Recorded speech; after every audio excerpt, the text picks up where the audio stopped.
What if I told you that the person who haunts your thoughts, the one whose face appears in your dreams, whose voice echoes in your quiet moments, whose memory follows you like a shadow, isn't there by accident? What if this mental visitor who refuses to leave, this presence that sometimes feels like a splinter in your mind, was actually carrying a message meant specifically for you? You're about to discover something profound, something monks have contemplated in silent meditation halls and ancient forests for over 2,500 years. This isn't just advice about how to stop thinking about someone. These are the wisdom codes of the human heart, passed down from the Buddha himself, a man who understood that our most persistent thoughts are not our enemies, but our greatest teachers. This guide isn't here to offer empty comfort or quick-fix techniques that fade by morning. It's here to help you understand the deeper meaning behind why certain people take up residence in your mind, refusing to leave despite your best efforts. And the best part, you don't need to be a monk, a saint, or even particularly spiritual to use this wisdom. You just need to be human, a human who's ready to stop fighting against these persistent thoughts and start understanding what they're trying to teach you. So take a deep breath. What you're about to learn could change not just how you relate to that person who won't leave your thoughts, but how you understand your own mind and heart. Let's begin.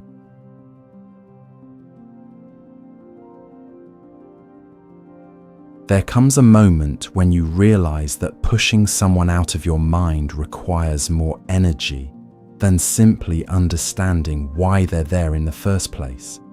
That's where we begin. Not with techniques for forgetting, but with wisdom for seeing clearly. After all, what exhausts us most isn't the presence of these thoughts, but our constant struggle against them. The way we fight what is already happening within our own minds. This is where Buddhist wisdom opens its hands to us, offering insights that might feel strange at first, almost counterintuitive. But these teachings contain something precious, the understanding that these persistent thoughts aren't a problem to be solved, but a message to be decoded. The person occupying your mind isn't just a random intrusion. They are there because something within you needs to learn, heal, or awaken. In Buddhism, this constant thinking about someone isn't dismissed as mere obsession or attachment, though those elements may be present. Instead, it's seen as a signal from your deeper mind, pointing toward unfinished business within your own heart. When someone takes up residence in your thoughts, it's as if your mind is saying, "Pay attention. There's something here you need to see." The first insight Buddhism offers is that our minds naturally fixate on unresolved experiences. Like a tongue returning to a chipped tooth, your attention keeps going back to this person because something remains incomplete. This isn't a flaw in your mental functioning. It's your mind's natural wisdom trying to heal itself. Your persistent thoughts are not the problem. They are your mind's attempt at solution. This understanding alone can bring relief. The fact that you can't stop thinking about someone doesn't mean you're weak or obsessed. It means your mind is doing exactly what minds do, trying to process, integrate, and find resolution. The question isn't how to stop these thoughts, but what they're trying to show you. Buddhist wisdom teaches that there are 7 distinct reasons why someone might refuse to leave your thoughts. Each represents a different facet of your relationship with yourself, with reality, and with the nature of mind itself. Understanding which of these reasons applies to your situation doesn't make the thoughts instantly vanish, but it transforms your relationship with them. Instead of unwanted intruders, they become messengers. And once you receive the message, the messenger often naturally departs. The first reason someone won't leave your mind is attachment disguised as love. This is perhaps the most common and most misunderstood pattern. In our culture, we often confuse intense emotional fixation with love. We believe that constantly thinking about someone proves the depth of our feelings for them. But Buddhist wisdom draws a crucial distinction. True love brings spaciousness, while attachment creates constriction. When attachment masquerades as love, your thoughts about the person aren't free and appreciative. They're clingy and desperate. You don't simply remember them with warmth. You mentally grasp at them, rehearsing past interactions or imagining future scenarios. Your thoughts carry an underlying current of need, the need for their approval, presence, or reciprocation. This need creates a mental loop that keeps them firmly anchored in your awareness. The Buddha described attachment as the primary cause of suffering.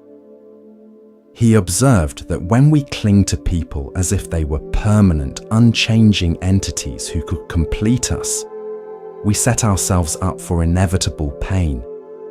People change, relationships evolve. Nothing external can ever truly belong to us. When we forget these truths, our minds become like hands squeezing too tightly around water. The tighter we grip, the more slips through our fingers. You can recognize attachment disguised as love by the quality of suffering it produces. If thoughts of this person bring a sense of lack, of something missing or incomplete within you, you're experiencing attachment rather than love. If you feel anxious, jealous, or desperate when they come to mind, that's attachment speaking. True love, even when tinged with sadness, carries an underlying peace, the recognition that you wish for their well-being, regardless of what they can give you. The second reason someone may persist in your mind is unprocessed emotion. Our emotional systems require completion. Feelings need to be fully experienced before they can naturally subside. When emotions around someone remain incomplete, whether it's unexpressed anger, unacknowledged hurt, or even joy you didn't allow yourself to fully feel, your mind keeps bringing them back into awareness, hoping to complete the emotional process. This is particularly common with relationships that ended abruptly, or situations where social constraints prevented you from expressing what you truly felt. Your mind is like a computer with too many open tabs, consuming energy because these emotional programs are still running in the background. Buddhist practice doesn't suggest suppressing these emotions or pretending they don't exist. Instead, it offers the radical approach of turning toward them with mindful awareness. When thoughts of the person arise, rather than focusing on the storyline about them, can you notice the underlying emotion? Is there anger, sadness, regret, longing? Can you allow that emotion to be fully felt in the body without adding commentary or judgment? There's profound wisdom in this approach. Emotions, when fully experienced with awareness, naturally complete their cycle. It's our resistance to feeling them, our fear of being overwhelmed, or our judgment about having them, that keeps them frozen in place. By bringing gentle awareness to these unprocessed emotions, you give them the space to finally move, and transform. A Zen teacher once said, "The only way out is through." When it comes to persistent thoughts about someone, often the only way to freedom is through fully experiencing whatever emotions you've been avoiding. This doesn't mean indulging in emotional stories or dramatizing feelings. It means simply allowing them to be felt in the body with kind awareness. The third reason someone might occupy your thoughts is karmic entanglement. In Buddhist understanding, karma isn't cosmic punishment or reward, but rather the natural law of cause and effect in our actions and relationships. Certain relationships carry a strong karmic charge, a sense of unfinished business that spans beyond the obvious interactions. You might notice this in relationships that impacted you with an intensity that seemed disproportionate to their duration, or in connections that felt significant from the very first meeting. There's a recognition that goes beyond the surface, a sense that this person is catalyzing something essential in your growth. When someone won't leave your thoughts due to karmic entanglement, there's often a lesson or understanding trying to emerge. Your mind keeps bringing them into awareness because something remains incomplete in the learning this relationship was meant to facilitate. It's not about the person themselves as much as what they represented in your journey. Buddhist wisdom suggests that in such cases, the path forward lies not in forgetting the person, but in discerning the lesson. What quality were you developing through knowing them? What pattern were they helping you recognize? What growth were they perhaps unwittingly facilitating in you? When you can name the learning clearly, you often find that thoughts of the person naturally subside, having served their purpose as teacher. There's a story of a woman who couldn't stop thinking about a former friend who had betrayed her trust. For years, thoughts of this friend would arise, bringing waves of hurt and anger. She tried everything to forget: distraction, forgiveness practices, even moving to a new city. Nothing worked. Finally, while on a meditation retreat, she realized the lesson this relationship had been trying to teach her. She had abandoned herself before her friend abandoned her. She had ignored her own intuition, dismissed her own needs, and compromised her boundaries. The moment she fully grasped this understanding, the thoughts of her friend began to fade. The teacher had completed its task.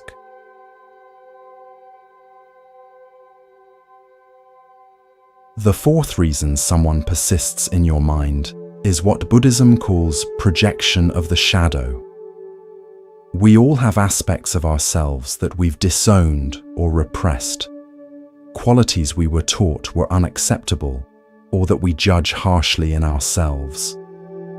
Rather than facing these aspects directly, we often project them onto others who then become magnets for our attention. The person who won't leave your thoughts may be carrying a projection of your disowned qualities. If their confidence infuriates you, you might be projecting your own unexpressed confidence. If their neediness repels you, you might be projecting your own disowned vulnerability. Our strongest reactions often point to our deepest projections. This mechanism explains why we sometimes can't stop thinking about people we claim to dislike. The very qualities that trigger us in them are reflecting aspects of ourselves we haven't fully accepted or integrated. Our minds keep bringing them into awareness not to torment us, but to show us parts of ourselves that are asking for acknowledgement. Buddhist practice suggests looking carefully at what qualities in this person trigger the strongest reactions in you. What about them most captivates or repels your attention? Then, with honesty and compassion, ask yourself, where might this quality also exist within me, perhaps in a different form? This investigation isn't about blame, but about wholeness. By reclaiming these projections, you not only free yourself from obsessive thinking about the other person, but you also become more integrated and authentic. The parts of yourself that you've been encountering through them can finally come home. A monk once told a story about a man who was obsessed with thoughts of a neighbor he considered lazy and irresponsible. The neighbor would often relax in his garden while the man worked tirelessly. One day, the man fell ill and was forced to rest. As he lay in bed watching the clouds move across the sky, he realized that deep within himself was a longing for rest, for permission to simply be without constant productivity. The very quality he had condemned in his neighbor was one his own soul was craving. From that day, his obsessive thoughts about the neighbor began to fade.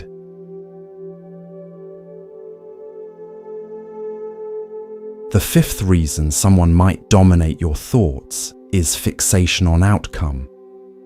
Often, we can't stop thinking about someone because we're attached to a specific resolution or outcome involving them: reconciliation, recognition, revenge, or some form of closure that we believe will finally bring peace. This attachment to outcome creates a mental holding pattern. Your thoughts loop back to this person again and again because your mind believes there's still something to be gained, resolved, or proven.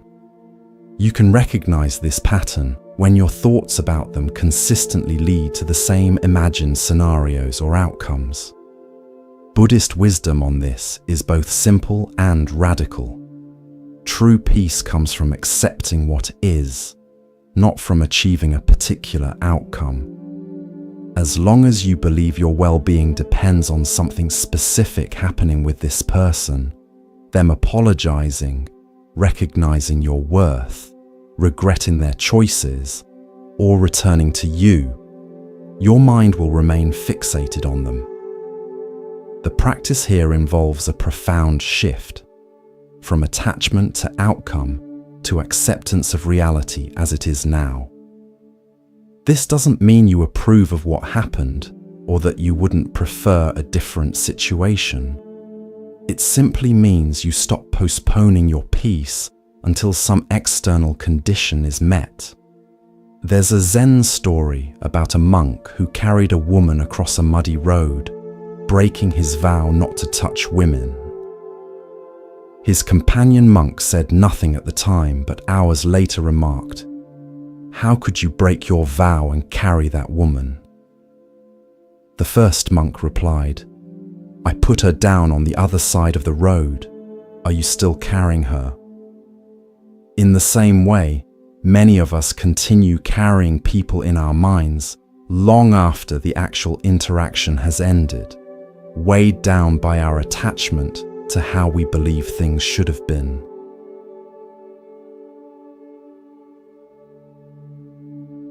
The sixth reason for persistent thoughts is spiritual magnetism. From a Buddhist perspective, we are drawn to certain people not just by personal preference, but by a deeper recognition. Some connections act as mirrors, reflecting back to us aspects of our own consciousness that we need to see more clearly. When someone remains in your thoughts due to spiritual magnetism, there's often a quality they embody that represents an important truth for your path. Perhaps they live with an authenticity you're being called toward, or they embody a freedom your soul recognizes, or even their suffering reflects something you need to acknowledge within yourself. These people act as catalysts, activating aspects of your awareness that were dormant. Your mind keeps bringing them into focus because the mirror they provide is still serving a purpose in your awakening. Rather than trying to forget them, Buddhist wisdom suggests examining what quality of being or understanding they represent for you. There's a beautiful Buddhist concept called Dharma friends, people who come into our lives to facilitate our spiritual growth, sometimes through harmony and sometimes through challenge. The person occupying your thoughts may be playing this role, whether they realize it or not. By recognizing and honoring this function, you can receive the gift they are offering without becoming fixated on the packaging it came in. A teacher once shared the story of a student who couldn't stop thinking about a woman he had briefly met at a retreat. He wasn't attracted to her romantically, but her presence had affected him deeply. Through meditation, he realized that she embodied a quality of gentle self-acceptance he was struggling to develop. His mind kept bringing her image back, not out of attachment, but as a reminder of this quality he was being called to cultivate. Once he recognized this, he could appreciate the teaching without becoming fixated on the teacher.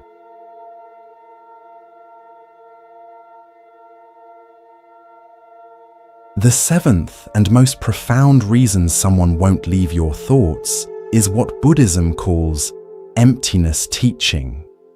This points to the ultimate truth that nothing exists as a solid, separate, independent entity, including yourself and the person you can't stop thinking about.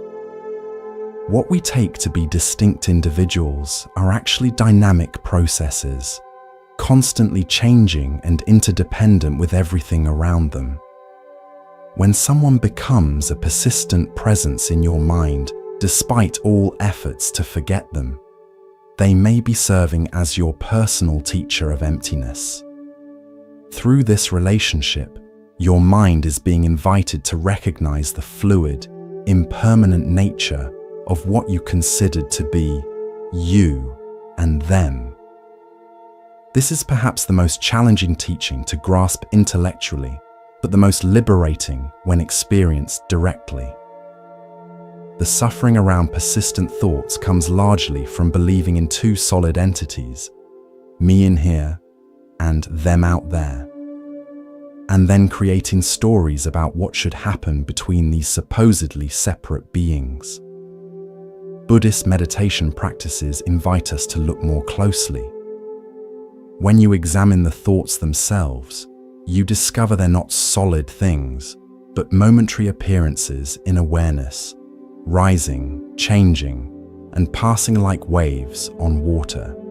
The you, who's thinking, isn't a fixed entity either, but a flowing process of sensations, perceptions, and consciousness. Even the person you're thinking about isn't the static character your mind has constructed, but a complex, ever-changing being. As this understanding deepens, the sense of being a separate self, haunted by thoughts of another separate self, naturally begins to dissolve. What remains is simply awareness itself, in which all experiences, including thoughts of this person, arise and pass without creating a problem. A Zen master described it this way: "Before I studied Zen, mountains were mountains and rivers were rivers. While studying Zen, mountains were no longer mountains and rivers were no longer rivers. After enlightenment, mountains are mountains and rivers are rivers again." Similarly, before spiritual practice, we see others as solid entities separate from us. During practice, we begin to recognize the fluid, interconnected nature of all things. And in awakening, We relate to people naturally again, but without the illusion of solid separation that creates suffering. These 7 reasons aren't mutually exclusive. Often, several operate simultaneously when someone won't leave your thoughts.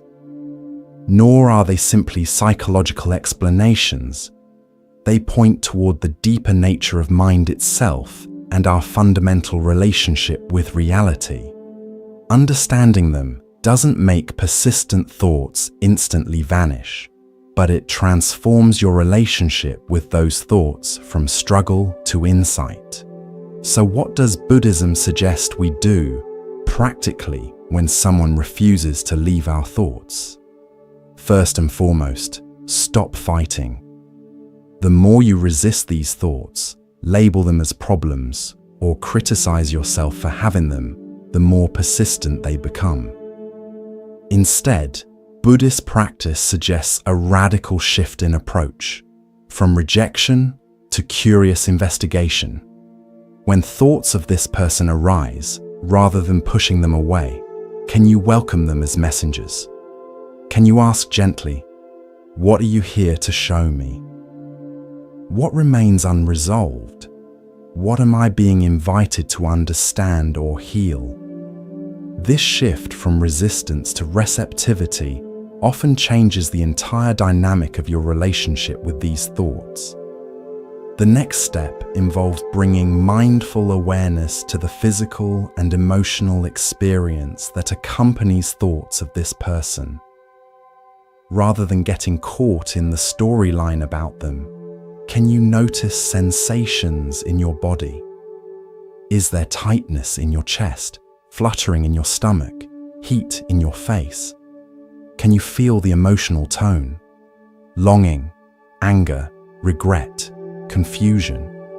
Simply bringing awareness to these physical and emotional dimensions often allows them to begin shifting naturally.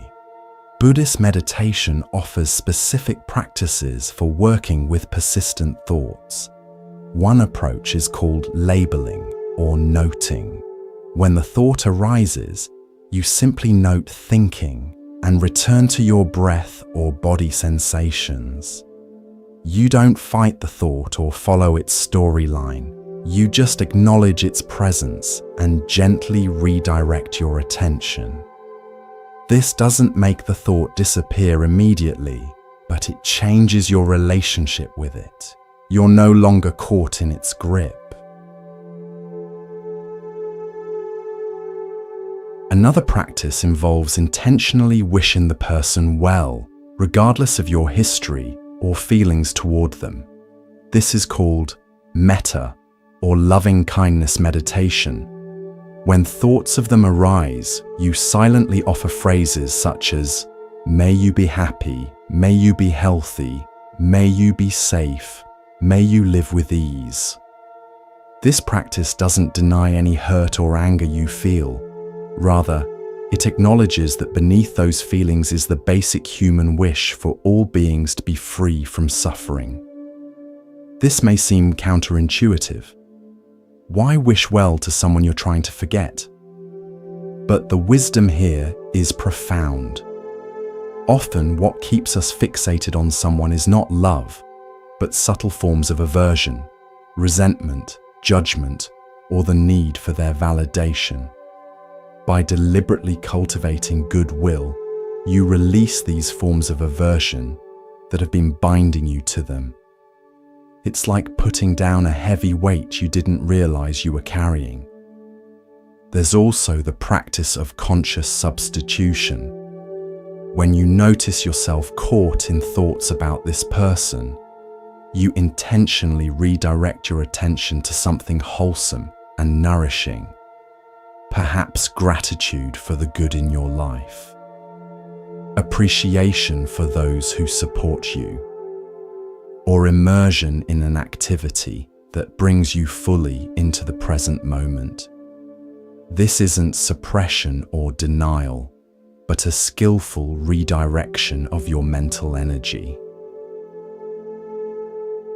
Buddhist wisdom also emphasizes the importance of patience and self-compassion in this process. Persistent thoughts don't disappear overnight, especially if they're connected to deep patterns or significant relationships. Rather than expecting immediate results, can you approach this process with the patience you would show to a dear friend or a small child? Can you acknowledge that healing moves at its own pace and cannot be forced through willpower alone? There's a beautiful metaphor in Buddhism about the nature of mind. The mind is compared to the sky, and all thoughts, emotions, and sensations are like weather passing through it. Sometimes there are storm clouds of anger, sometimes the rain of sadness, sometimes the sunshine of joy.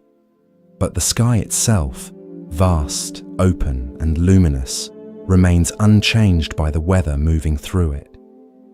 In the same way, the person who won't leave your thoughts is like a particular weather pattern that keeps recurring. But this weather doesn't define or diminish the sky of your awareness. No matter how persistent these thoughts may be, the open space of your consciousness remains untouched by them. As you practice seeing thoughts of this person as temporary weather rather than defining features of your mind, something begins to shift. You realize that you are not your thoughts about them. You are the awareness in which those thoughts appear and disappear. This recognition creates a profound sense of freedom, not because the thoughts have vanished, but because they no longer define or control you. There's a Zen story that beautifully illustrates this. A student complained to his teacher, "Master, I cannot stop thinking about a woman I saw in the village." The teacher replied, "That's strange. She's not thinking about you at all." This simple response highlights how our persistent thoughts often have more to do with our own mind's attachments than with the actual person we're thinking about. They exist primarily in our consciousness, not in external reality. Buddhist practice doesn't promise to eliminate all pain. Not even the Buddha claimed that. What it offers is freedom from the added layer of suffering that comes from fighting reality as it is. When you stop struggling against thoughts of this person and instead bring curious awareness to them, you may still experience the pain of loss or longing, but you'll be free from the additional suffering of resistance. There's a famous teaching story about this. A man was rowing his boat on a misty morning when suddenly another boat crashed into his. He became furious, ready to shout at the careless boatman, until the fog cleared and he saw that the other boat was empty, simply drifting with the current. His anger immediately dissolved. In the same way, when we see that our persistent thoughts are not personal attacks or problems to solve, but simply movements of mind, empty boats drifting on the river of consciousness, our struggle against them naturally subsides. This brings us to a profound paradox at the heart of Buddhist wisdom. Often, the fastest way to stop thinking about someone is to stop trying to stop thinking about them. When you fully allow these thoughts to be present without resistance, without judgment, and without the added storyline of what they mean about you, they gradually lose their grip on your attention. This understanding of allowing thoughts to be present without struggle connects to one of Buddhism's most profound teachings on the nature of mind, what the Buddha called the middle way. Not indulging in thoughts by following their storylines and becoming lost in them, but also not suppressing or fighting against them. Instead, finding that balanced middle path of aware presence that neither clings nor rejects. When someone occupies your mind, there's a natural tendency to swing between these two extremes, either obsessively following every thought about them, analyzing each memory and imagining future scenarios, or aggressively trying to push them out of mind, telling yourself, "I shouldn't be thinking about them," and forcing your attention elsewhere. Both approaches actually strengthen the thought's grip on your consciousness. The middle way suggests a different approach entirely, allowing thoughts of this person to arise without judgment, observing them with gentle curiosity, and letting them pass naturally without either indulging or suppressing them. This stance of non-reactive awareness creates space around the thoughts. They no longer feel so solid or demanding of your attention. A Zen teacher once compared this process to dealing with a tantruming child. If you give in to every demand, the tantrums continue. If you respond with anger and punishment, the tantrums intensify. But if you remain calmly present, neither indulging nor rejecting, the child eventually calms down naturally. Our thoughts work the same way. When we respond to them with neither indulgence nor aggression, but with steady, kind awareness, they gradually lose their intense charge. This brings us to a crucial distinction in Buddhist psychology: the difference between awareness and attention. Attention is like a flashlight, focusing on specific objects of experience. Awareness is like the room in which the flashlight moves, the open space that contains all experience. When someone won't leave your thoughts, your attention keeps getting pulled to them, but your awareness remains free and spacious. The practice is to shift your identity from the focused beam of attention to the open space of awareness itself. From this perspective, thoughts about the person are simply objects appearing in your consciousness, like furniture in a room, rather than defining who you are or controlling your experience. You are not your thoughts. You are the awareness in which thoughts appear and disappear. This shift in perspective is not just philosophical, it has profound practical implications. When you no longer identify with thoughts about this person as my thoughts that say something about me, they lose much of their emotional grip. They become passing phenomena rather than personal possessions or problems.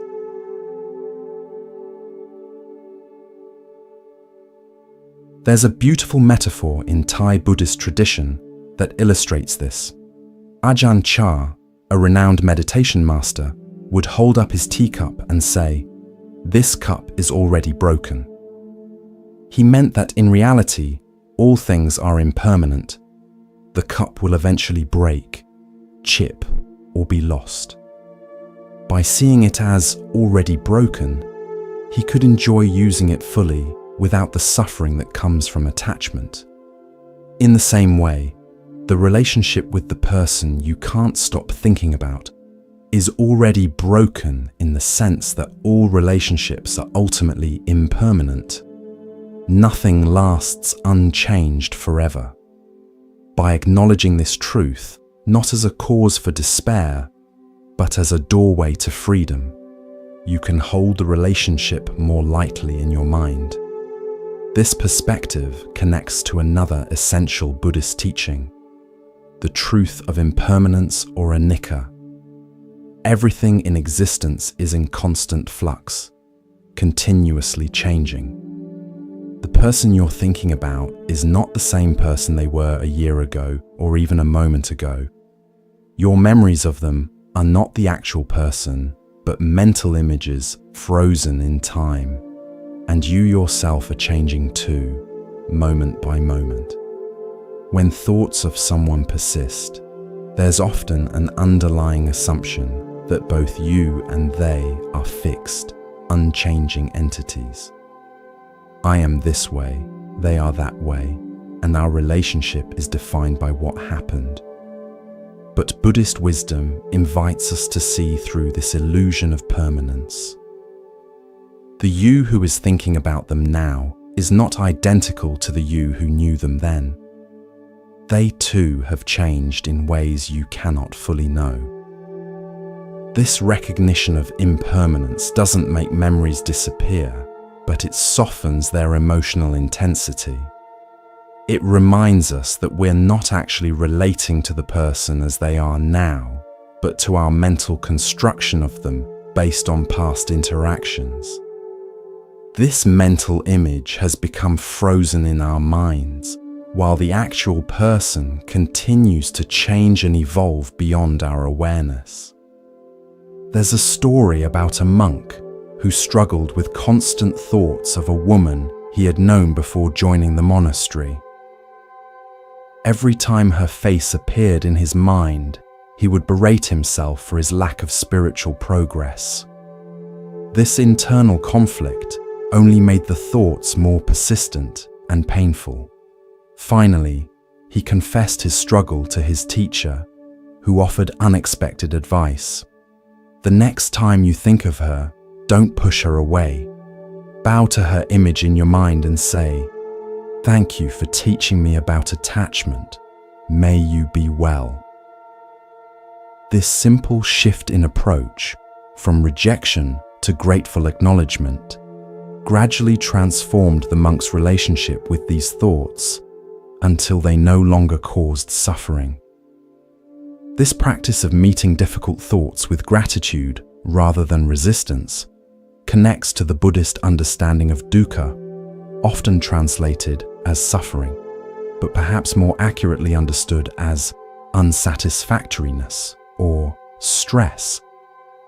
The Buddha taught that dukkha arises not from difficult experiences themselves, but from our relationship to those experiences, specifically from craving for things to be different than they are. When someone won't leave your thoughts, the suffering comes not primarily from the thoughts themselves, but from your resistance to them, the wish that they weren't happening, the story that something is wrong with you for having them, the craving for a mind free from their presence. But what if nothing needs to be fixed? What if these persistent thoughts are not obstacles to your well-being, but doorways to deeper understanding? This doesn't mean indulging in obsessive thinking or glorifying painful fixations. It means recognizing that the path through difficult mental states is rarely the one that fights against their existence. The invitation is to meet what arises with kind awareness, neither pushing it away nor getting lost in its storyline.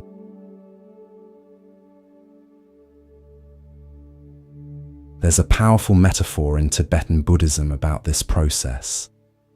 Difficult emotions and persistent thoughts are compared to a stick thrown to a dog. The dog chases after the stick, grabs it, and brings it back, ready to repeat the game endlessly. But a wise old dog simply watches the stick being thrown without giving chase. In the same way, we can learn to observe thoughts about someone arising without immediately chasing after them, engaging with them, or trying to fetch them back to consciousness.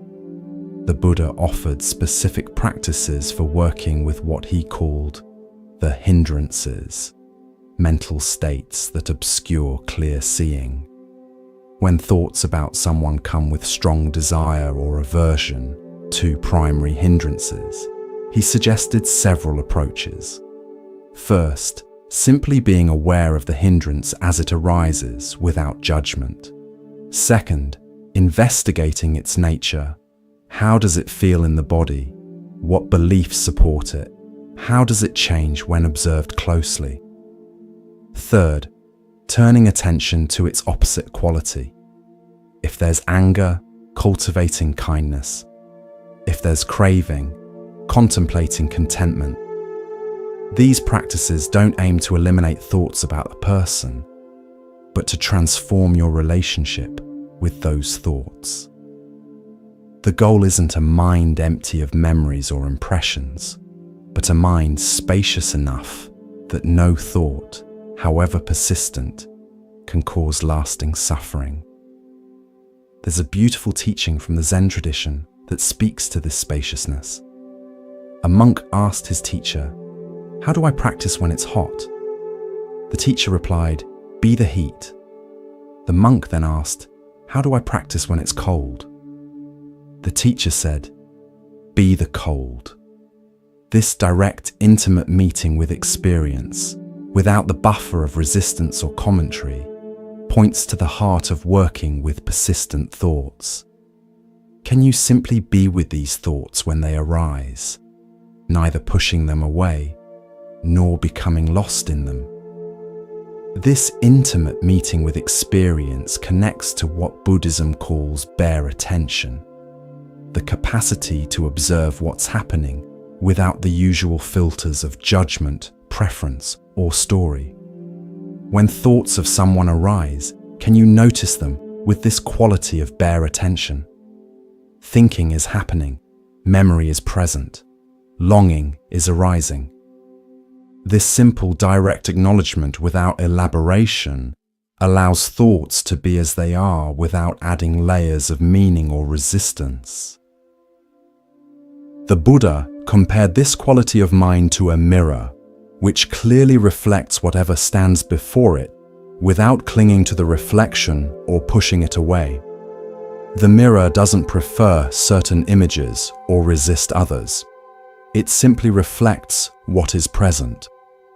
In the same way, your awareness can reflect thoughts of this person without preference or resistance, allowing them to appear and disappear naturally. This mirror-like quality of mind is not cold or detached. It's intimately engaged with experience while remaining unentangled. It's like being fully immersed in a movie while simultaneously knowing it's just light projected on a screen. You can feel the emotions, follow the story, and still maintain the clear recognition that what you're experiencing is not solid reality, but a temporary appearance in consciousness. This brings us to another key insight from Buddhist psychology: the understanding that all experiences, including persistent thoughts about someone, are composite and conditionally arisen. They don't appear randomly or exist independently. They arise from specific causes and conditions. When someone won't leave your thoughts, Buddhist wisdom invites us to investigate the conditions that give rise to these thoughts rather than fighting against the thoughts themselves. What situations, physical states, or emotions tend to trigger remembrance? Is it loneliness, stress, similar environments, certain songs, or scents? By recognizing these conditions, you gain insight into the thought pattern's nature and more freedom in relation to it. There's a teaching story about this. A woman was constantly thinking about a former partner, despite years of separation. Through mindful observation, she noticed these thoughts arose most strongly when she felt vulnerable or uncertain. The thoughts weren't really about her ex at all. They were her mind's conditioned response to vulnerability, a habitual pattern of seeking comfort in the familiar, even if that familiar was ultimately painful. Once she recognized this pattern, she could address the underlying vulnerability directly, rather than getting caught in thoughts about her ex. Often what appears to be fixation on a person is actually pointing towards something more fundamental, a core belief about yourself, a developmental need that wasn't met, a value you're being called to embody, or a pattern you're being invited to recognize. The person becomes a symbol or vehicle for this deeper process, which is why simply trying to forget them rarely works. There's a beautiful metaphor from Tibetan Buddhism that helps illustrate this. Difficult emotions and persistent thoughts are compared to letters arriving in the mail. Most of us either tear open the letters immediately, getting caught in their contents, indulgence, or throw them away unopened, trying to pretend they never arrived, suppression. The middle way is to acknowledge receipt of the letter, open it carefully, read its message with discernment, and then decide how to respond. When thoughts of someone persist despite your efforts to move on, the invitation is to open the letter, to look more deeply at what message these thoughts might be carrying. Often they contain important information about your own heart, your unmet needs, your personal growth edges, or the wisdom that's trying to emerge through this relationship. When you receive the message, the messenger can often move on, having completed its task. This brings us to an essential question in Buddhist practice. Who is the thinker of these thoughts? When you say, "I can't stop thinking about them," who is the I that seems separate from and troubled by these thoughts? Is there really a separate self who owns or controls the thinking process? Or is that sense of separate self actually constructed by thought itself? Buddhist meditation invites us to investigate this question directly, not as philosophical speculation, but as lived experience. When thoughts of someone arise, can you notice the sense of I that seems to be thinking them? Can you observe how this I is itself a mental construction, a thought arising in awareness, just like the thoughts about the other person? This investigation into the nature of self touches on what Buddhism calls anatta, or not self, the understanding that what we take to be a solid, continuous, independent self is actually a process, a flow of changing experiences without a fixed center or controller. The sense of being a separate self, thinking about another separate self, is an appearance in consciousness, not ultimate reality. As this understanding deepens, there's a natural relaxation of the grip of persistent thoughts. If there's no solid I being haunted by thoughts of a solid them, then the whole dynamic shifts. What remains is simply awareness in which thoughts arise and pass, without creating a problem or defining an identity. A Zen master expressed this with elegant simplicity. Let thoughts come and let thoughts go. Just don't serve them tea. You don't need to eliminate thoughts about someone, nor do you need to entertain them with elaboration and storylines. You can simply let them come and go in the open space of awareness, without making them into a problem or an identity. This perspective doesn't mean dissociating from your experience or pretending not to care. It's not about becoming cold or detached from your feelings. Rather, it's about recognizing the fluid, impermanent nature of all experience, including your thoughts and emotions about this person. It's about seeing that you are not defined or limited by these thoughts, even when they persist. There's a powerful practice in Tibetan Buddhism called Tonglen that works directly with difficult thoughts and emotions. Instead of trying to get rid of the pain of obsessive thinking, you intentionally breathe it in. Not just your own pain, but the pain of everyone who has ever suffered from similar thoughts. And as you breathe out, you imagine sending relief and space to all beings caught in obsessive thinking. This practice transforms isolation into connection. The pain of persistent thoughts about someone is not just your private burden. It's part of the universal human experience of attachment and loss. By connecting your personal suffering to this wider dimension, the thoughts lose some of their personal sting and become a gateway to compassion. Buddhism also offers practical guidance for working with persistent thoughts during formal meditation practice. When sitting in meditation, thoughts of this person will likely arise with even more prominence, since the usual distractions are reduced. Rather than seeing this as a problem, you can use the structure of meditation to relate to these thoughts with greater awareness. One approach is to label thoughts as they arise: thinking, remembering, planning, judging. This simple noting helps create a bit of space between yourself and the thought content, reducing identification with the storyline. You're not suppressing the thoughts or trying to make them go away.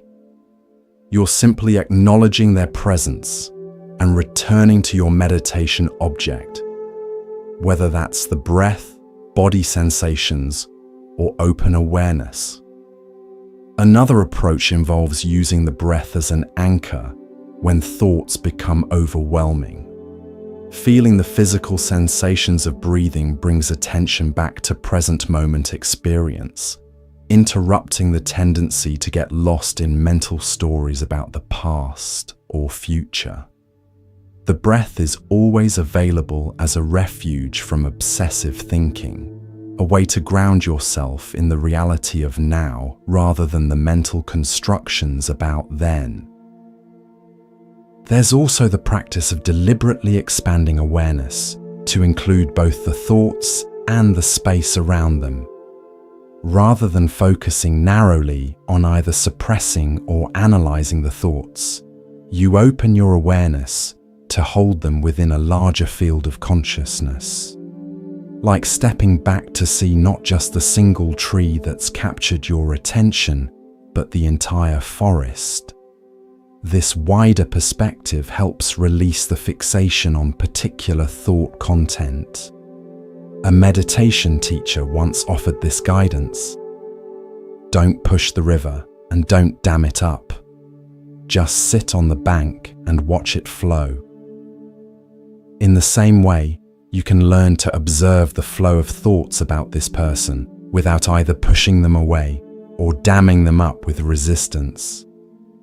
This watching itself gradually transforms the relationship with thinking. This transformation doesn't happen overnight, especially with deeply conditioned thought patterns or significant relationships.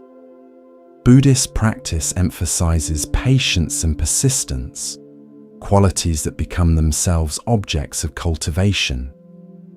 Each time you notice yourself caught in thoughts and gently return to awareness, you're strengthening neural pathways of presence that gradually become more accessible than the old pathways of obsession.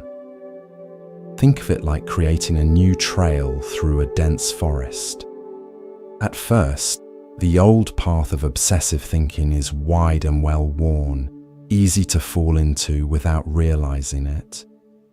The new path of aware presence is barely visible, requiring conscious effort to follow. But with consistent practice, each time you choose the new path, it becomes a little clearer, a little more established. Eventually, it may become the default route, the way your mind naturally moves when thoughts of this person arise. This process embodies what Buddhism calls bhavana, or cultivation, the gradual development of beneficial qualities and habits of mind through intentional practice. Rather than expecting instant results or beating yourself up when old patterns re-emerge, you recognize that transformation is a gradual process of cultivation, like growing a garden from seeds. There's a beautiful teaching story about this gradual nature of practice. A young monk complained to his teacher that despite years of meditation, disturbing thoughts still arose in his mind. The teacher took him to a stream and asked him to stir up the muddy bottom with a stick. The water became cloudy and opaque. Then the teacher said, "Now stop stirring and watch." Gradually, the mud settled and the water became clear again. "Your mind is like this water," the teacher explained. When you stop stirring it up with constant engagement with thoughts, the natural clarity of awareness reveals itself. This natural clarity is always present, even when thoughts seem most persistent and troubling. The practice is not to create clarity where there was none, but to allow the mud of obsessive thinking to settle so that the inherent clarity of awareness can shine through. Here's another aspect of Buddhist wisdom that's particularly relevant to persistent thoughts about someone: the understanding of dependent origination or interdependence. No person exists as a separate, independent entity. Each of us is a node in a vast web of relationships, conditions, and causes. The person you're thinking about was shaped by countless influences: their parents, culture, experiences, genetics, as were you. When we see others and ourselves through this lens of interdependence, there's a natural softening of rigid judgments and fixed identities. The person who hurt you was themselves conditioned by factors beyond their control. The qualities that attracted you to someone were not solely theirs, but arose from the interaction of many conditions. And your own persistent thoughts are similarly conditioned, not personal failings, but natural movements of a mind shaped by past experiences. This perspective doesn't eliminate responsibility, but it places it within a wider context of understanding. It allows you to hold both yourself and the other person with greater compassion, recognizing that we're all caught in these webs of conditioning, doing our best with the consciousness available to us at any given moment. A Buddhist teacher expressed this beautifully. If you want to understand why you keep thinking about someone, look deeply into the nature of your own mind. If you want to understand your own mind, look deeply into everything that has shaped it. And if you want to understand what has shaped your mind, look deeply into the entire universe, for there is nothing that is not connected to your experience. This vast perspective can be liberating when caught in seemingly personal obsessions.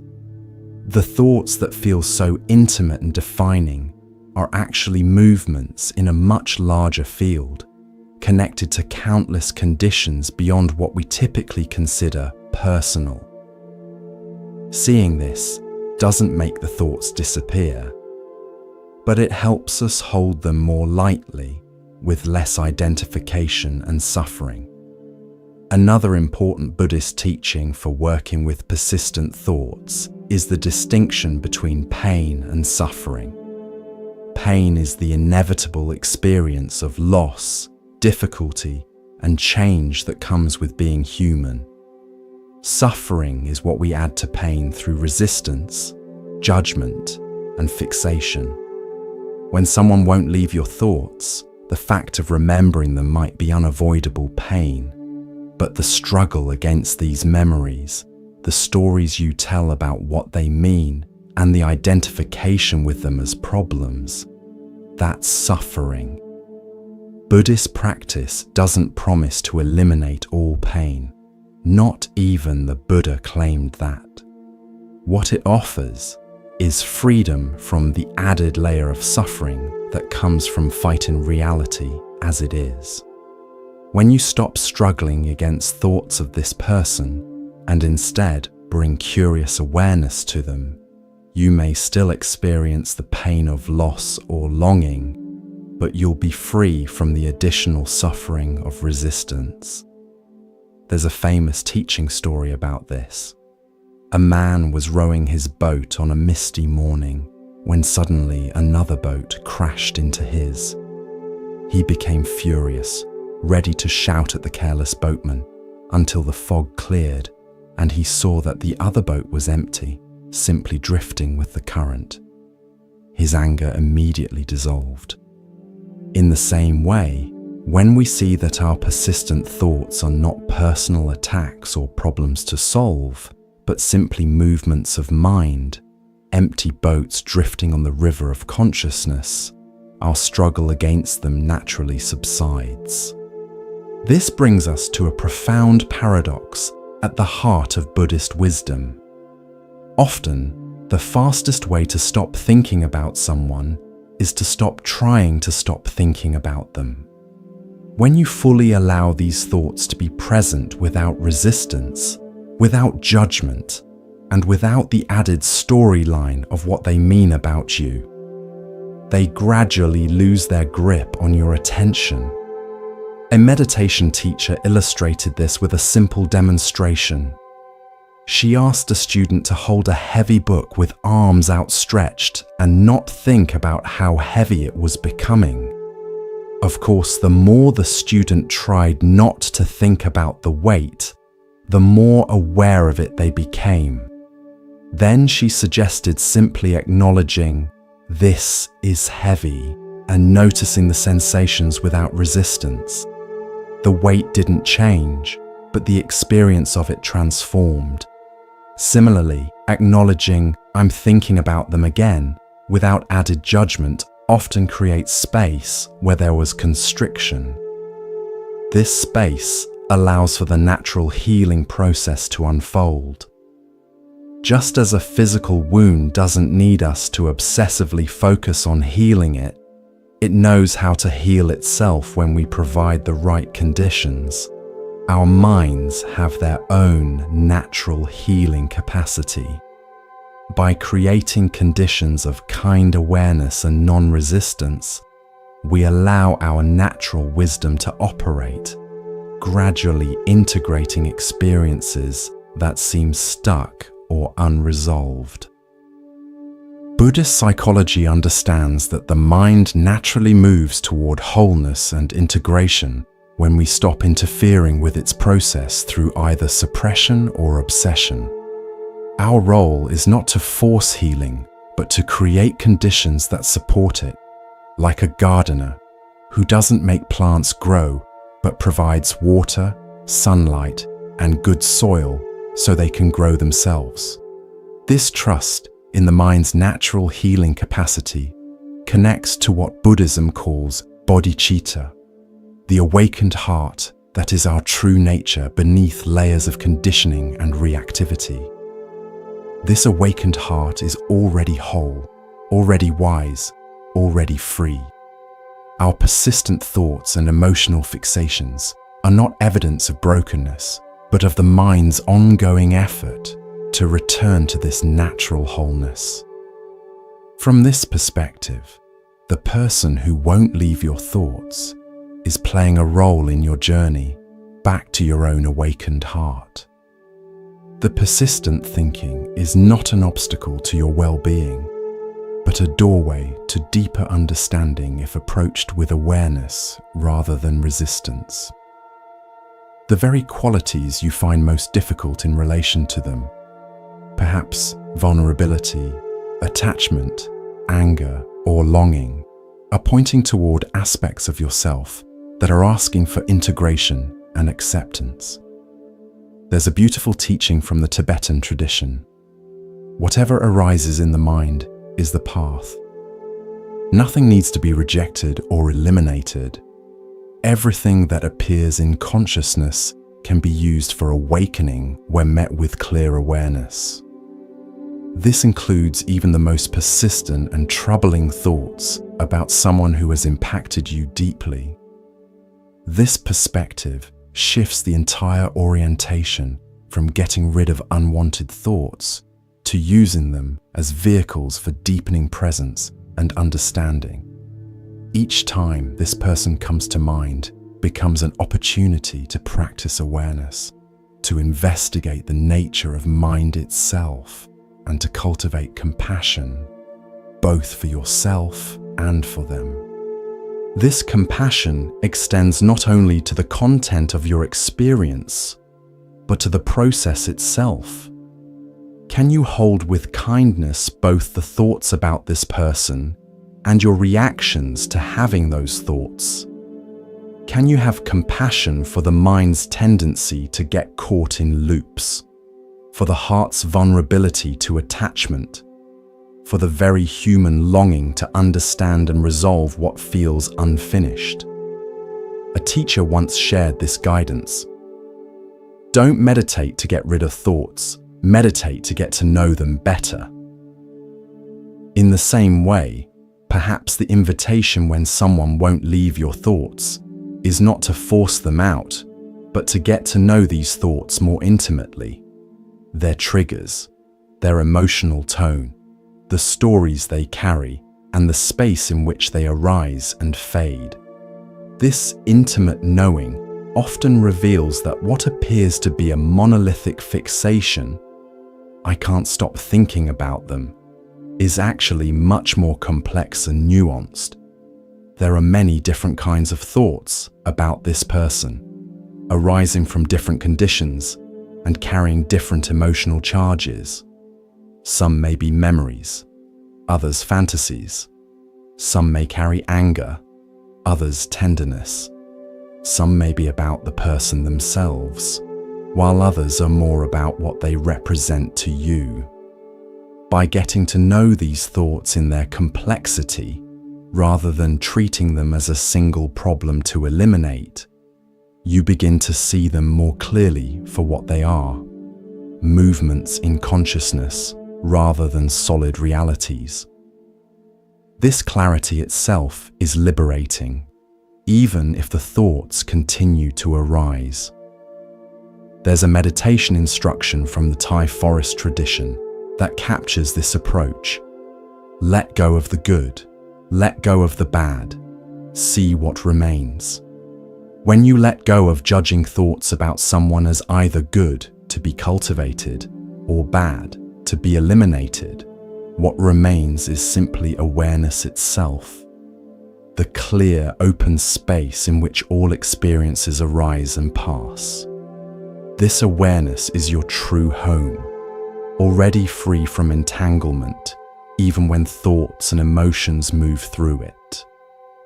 This freedom within awareness points to one of Buddhism's most profound teachings, what's often called the wisdom of no escape. As long as you're trying to escape from thoughts of this person, you remain caught in a subtle form of aversion that actually strengthens their grip on your mind. True freedom comes not from escaping unwanted experiences, but from discovering the spaciousness that can hold all experiences without being defined by any of them. There's a story about a monk who was tormented by thoughts of a woman he had known before entering the monastery.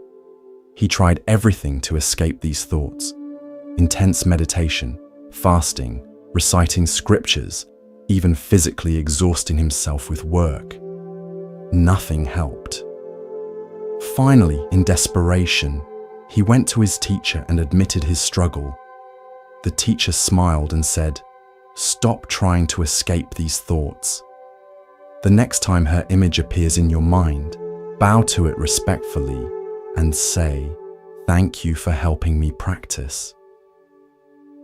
The monk was confused, but followed the instruction.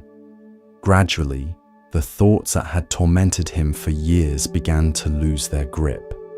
By ceasing to treat them as enemies to be vanquished, they became instead opportunities for deepening awareness.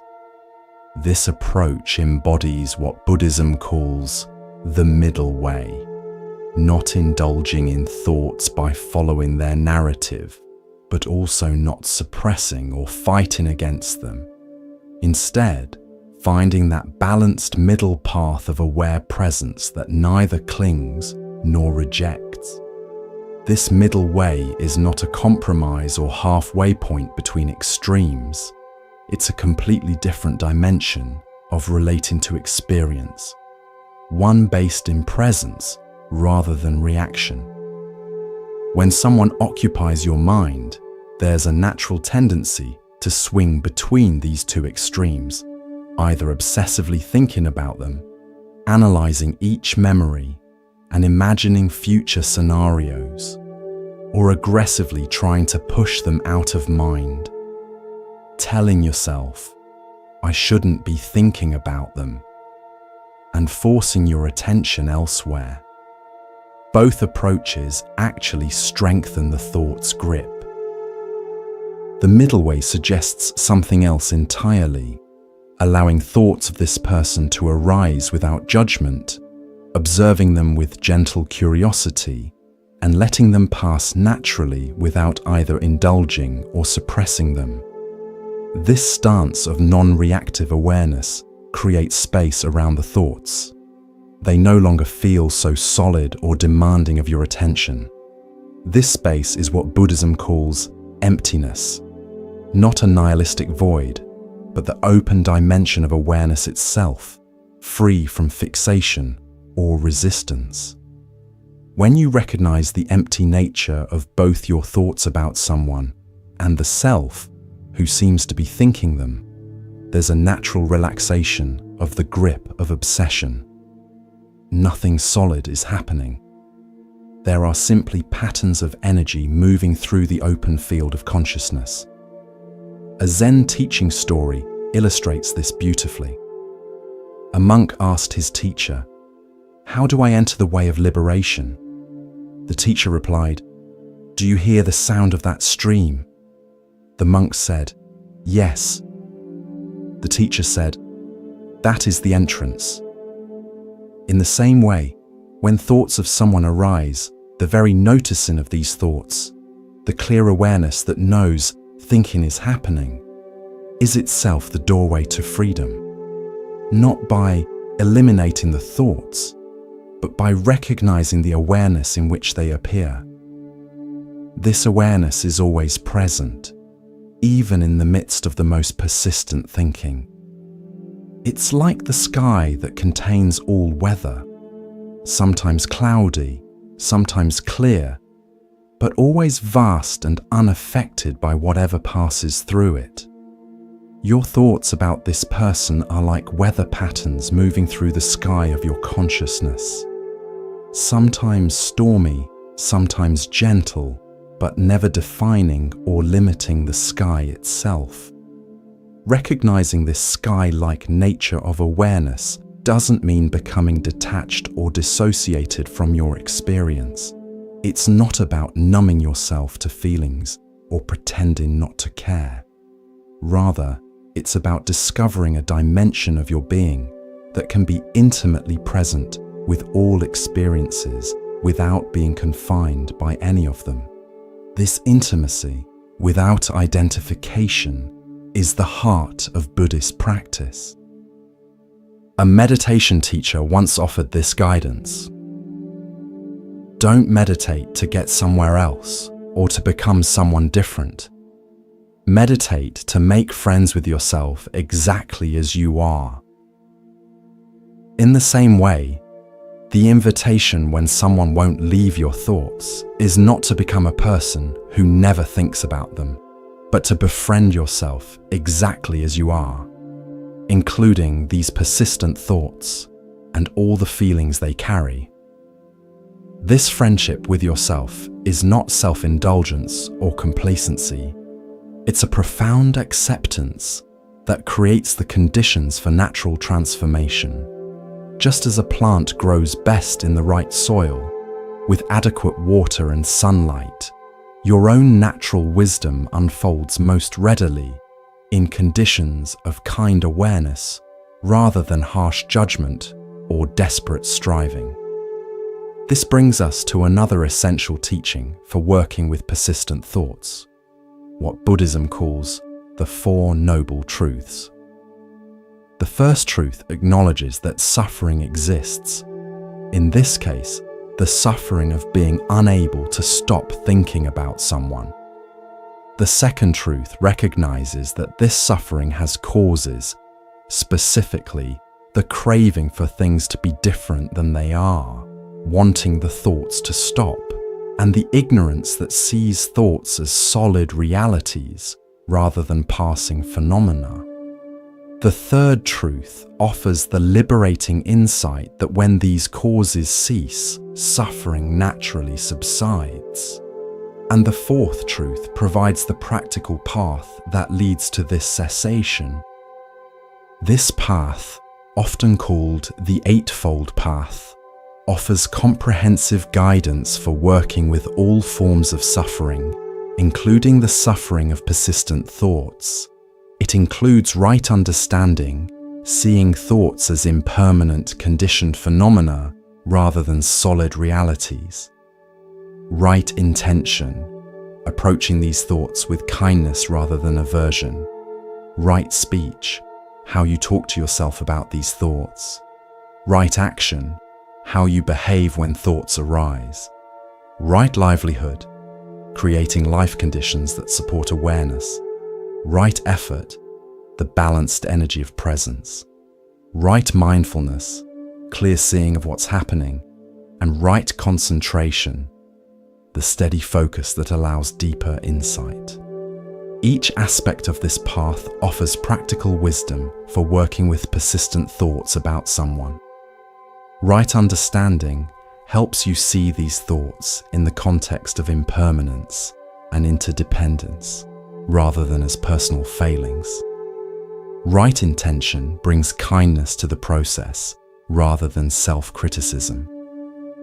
Right speech transforms how you talk to yourself when thoughts arise. From harsh judgment, I should be over this by now, to compassionate acknowledgement, this is difficult and that's okay. Right action might involve creating healthy boundaries around activities that trigger obsessive thinking, like limiting social media checking or creating new routines that don't revolve around memories of the person. Right livelihood extends this to broader life choices that support well-being and clarity. Right effort is the balanced energy that neither suppresses thoughts nor indulges them. The middle way we've been exploring. Right mindfulness is the heart of the practice, the clear, non-judgmental awareness of thoughts as they arise, persist, and pass away. And right concentration is the steady focus that allows you to stay present with this awareness, rather than getting lost in the content of thoughts. Together, these 8 aspects of the path offer a comprehensive approach to working with persistent thoughts, not as isolated techniques, but as different facets of a unified way of being. They remind us that freedom from obsessive thinking isn't achieved through force of will or clever strategies, but through a fundamental shift in how we relate to our own experience. This shift is beautifully captured in a teaching from the Zen tradition.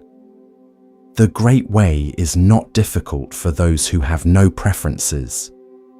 As long as you're preferring not to think about someone, as long as you're judging these thoughts as problems to be eliminated, you remain caught in the very dynamic that sustains them. When you drop preferences and meet each thought with the same clear awareness, regardless of its content, the great way of freedom naturally reveals itself. This doesn't mean you won't still have preferences at a relative level. Of course, you'd rather not be consumed by thoughts of someone who causes you pain. But at a deeper level, you can learn to meet whatever arises with the same quality of presence, neither pushing away the unwanted nor grasping at the preferred. This equanimity is not indifference. It's the balanced presence that allows you to respond wisely to all experiences rather than react habitually. A meditation teacher described it this way: freedom is not found in the absence of challenging thoughts and emotions, but in their presence met with awareness. The person who won't leave your thoughts is not preventing your freedom. They're providing an opportunity to discover what true freedom really is. Not the absence of particular experiences, but the presence of awareness that can hold all experiences without being defined by any of them. This understanding transforms how you measure progress in working with persistent thoughts. Rather than counting how often the person comes to mind, or how quickly you can banish thoughts of them, you notice how your relationship with these thoughts is changing. Are you less identified with them? Can you hold them with more spaciousness? Do they carry less emotional charge? Are you less caught in stories about what they mean about you? These subtle shifts in relationship are the true markers of growing freedom. There's a beautiful teaching story that illustrates this.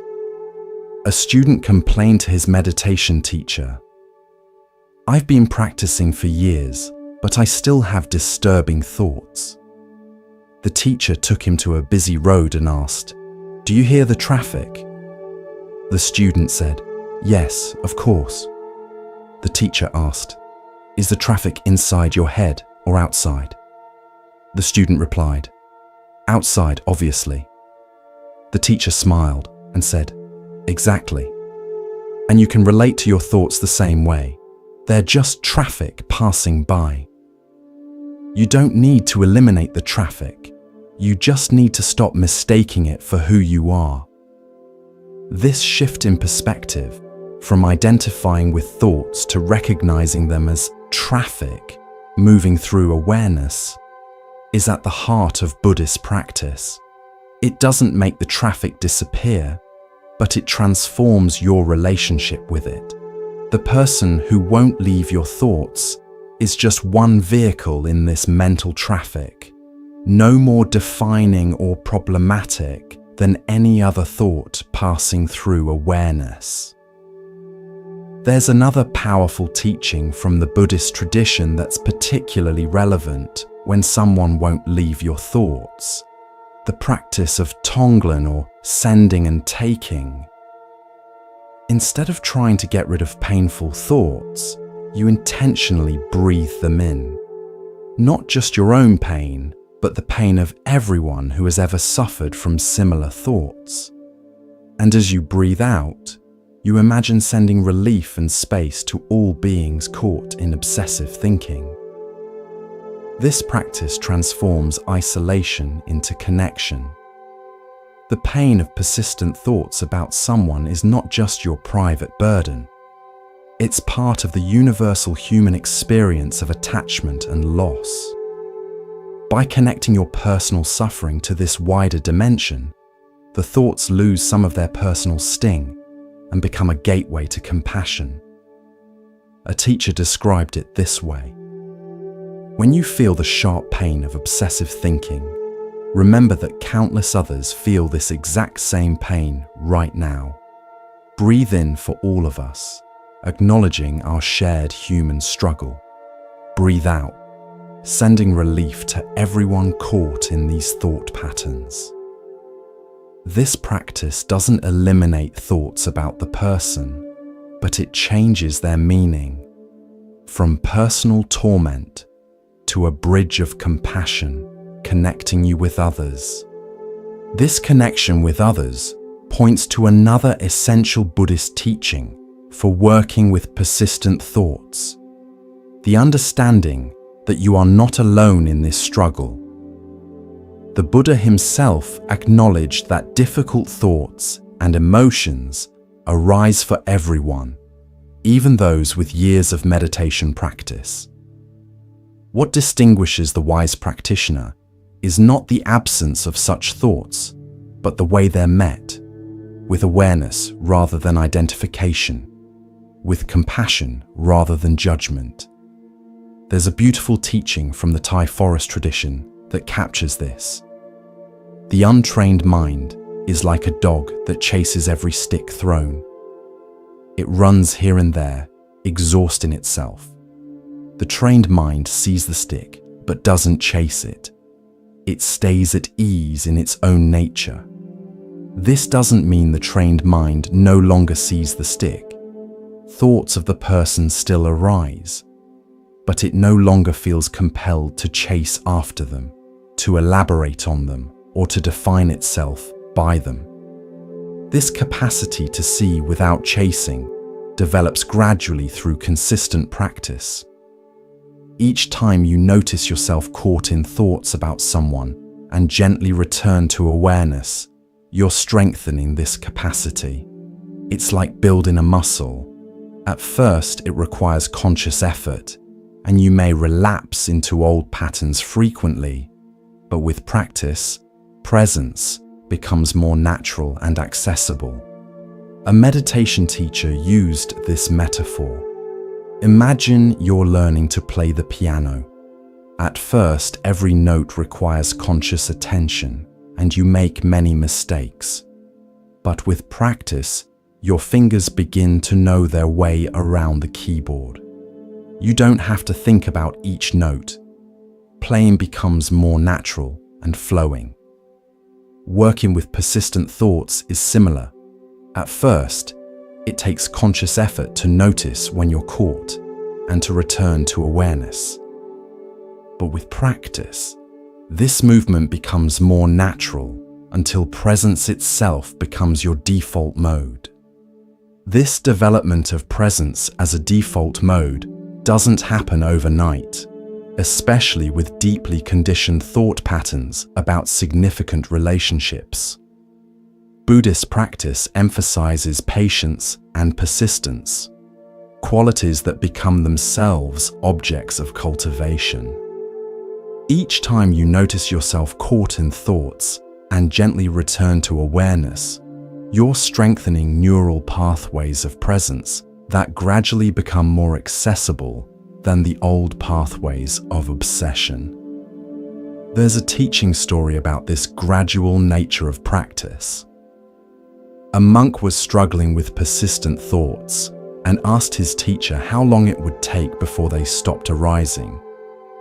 The teacher asked, "How long have you been thinking these thoughts?" The monk replied, "For many years." The teacher nodded and said, "Then perhaps it will take many years for them to fade completely. But with practice, your relationship with them will change long before they disappear. They will arise, but they won't disturb your peace." This changing relationship with thoughts is the heart of the practice. The goal is not to never think about the person again, but to be free even when thoughts arise. To know yourself as the boundless awareness in which thoughts appear, rather than as a separate, self-defined and controlled by thinking. This freedom within thinking is what Buddhism calls liberation in the midst of conditions. Not a transcendent state beyond everyday experience, but the discovery of spaciousness right in the heart of your ordinary human life, including all its difficulties and attachments. It's the recognition that true freedom doesn't depend on controlling or eliminating particular experiences, but on recognizing the awareness that is already free regardless of what appears within it. A Zen master expressed this with elegant simplicity.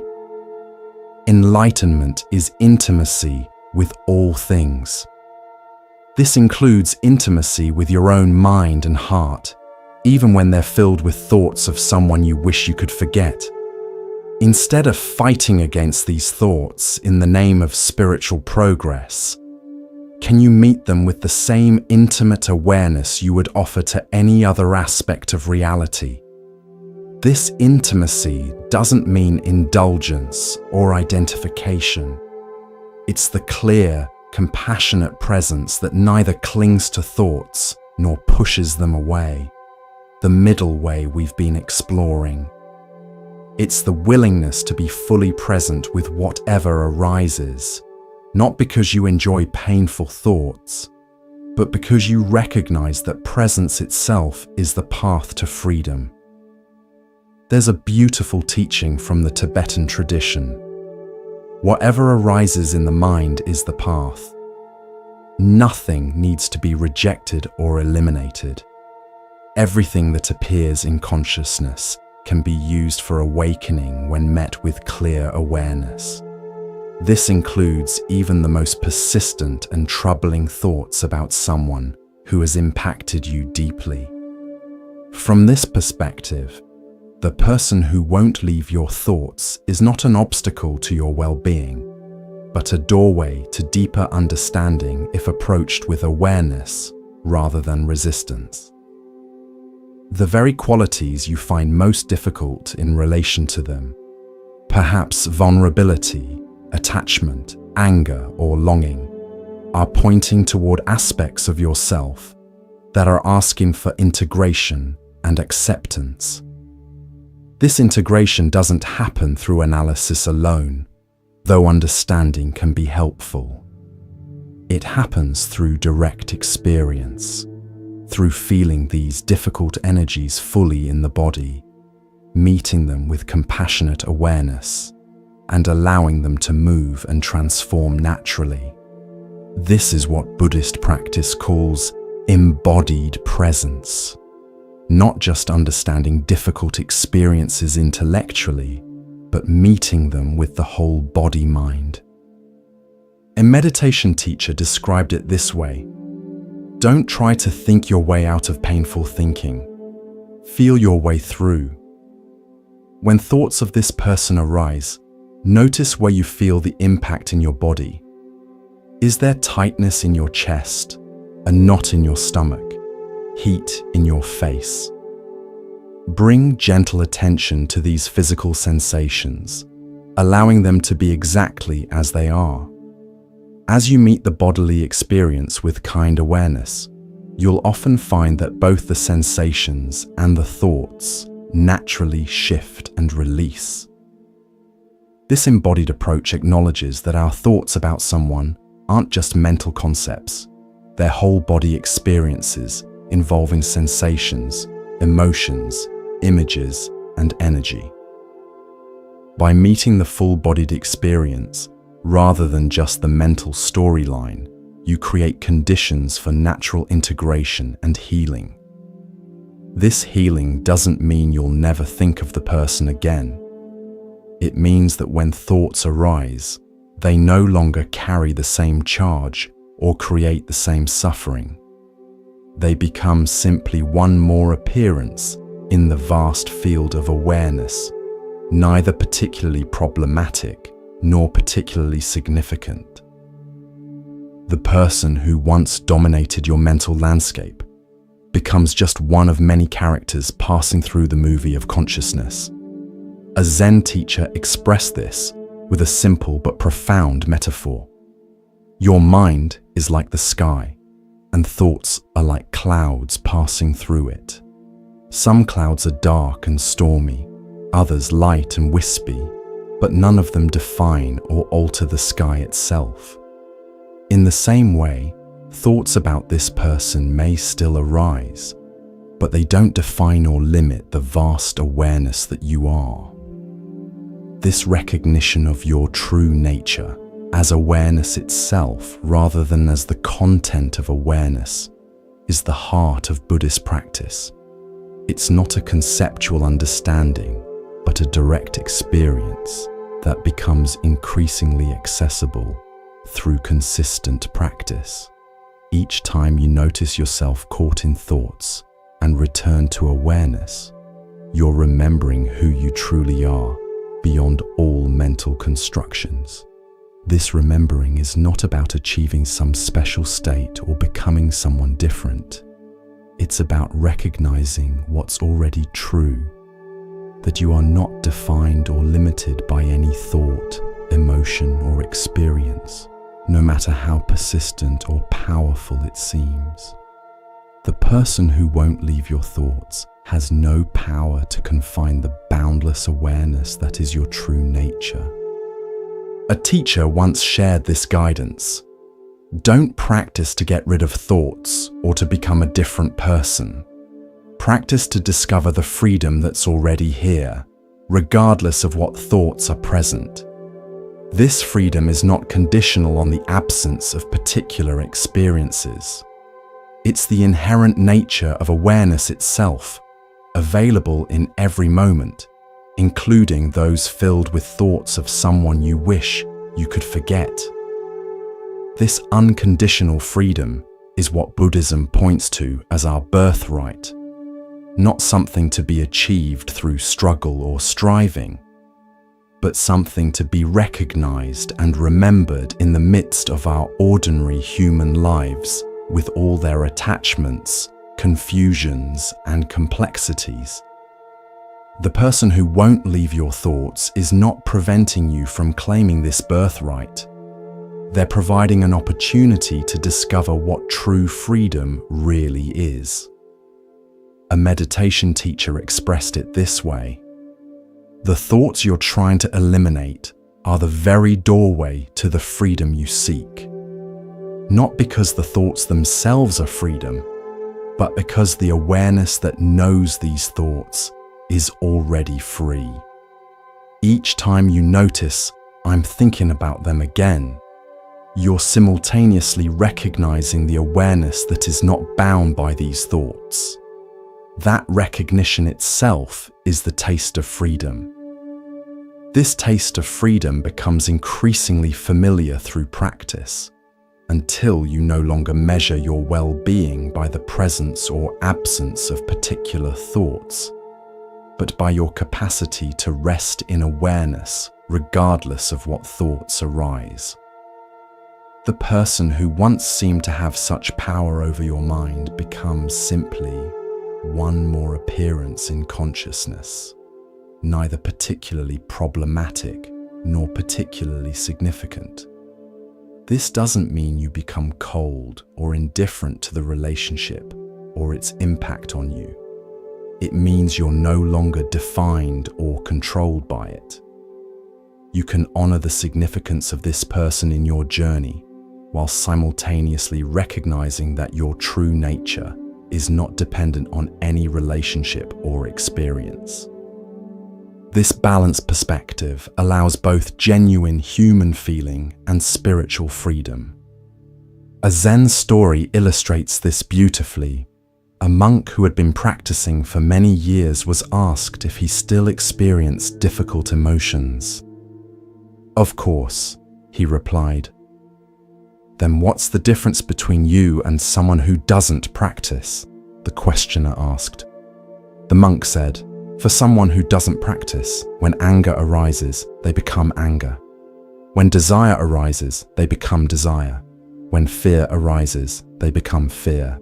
For me, when anger arises, I know this is anger arising. When desire arises, I know this is desire arising. When fear arises, I know this is fear arising. I experience these emotions fully, but I don't become them.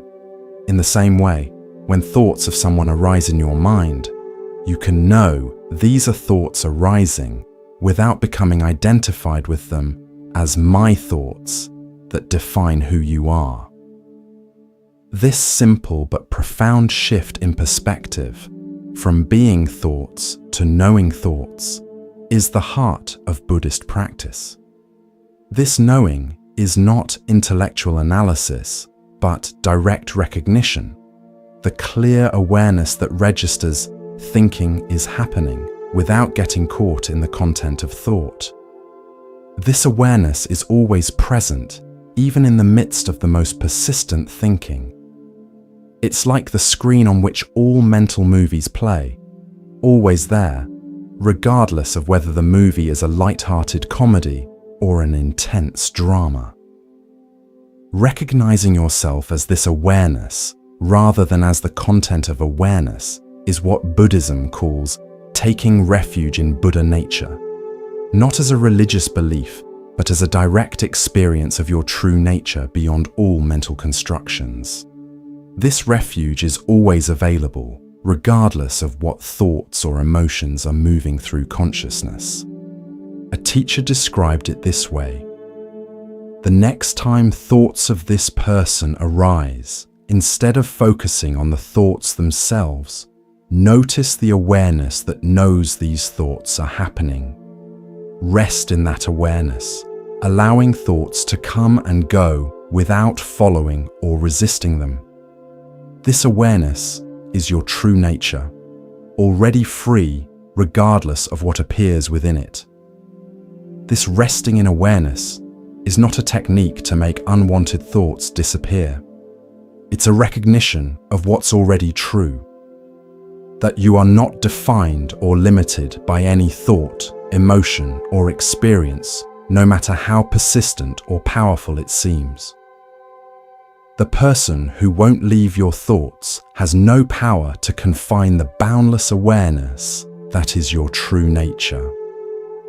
As this recognition deepens through practice, there's a natural relaxation of the struggle with persistent thoughts. They may still arise, but they no longer create the same suffering because you're no longer identified with them or fighting against them.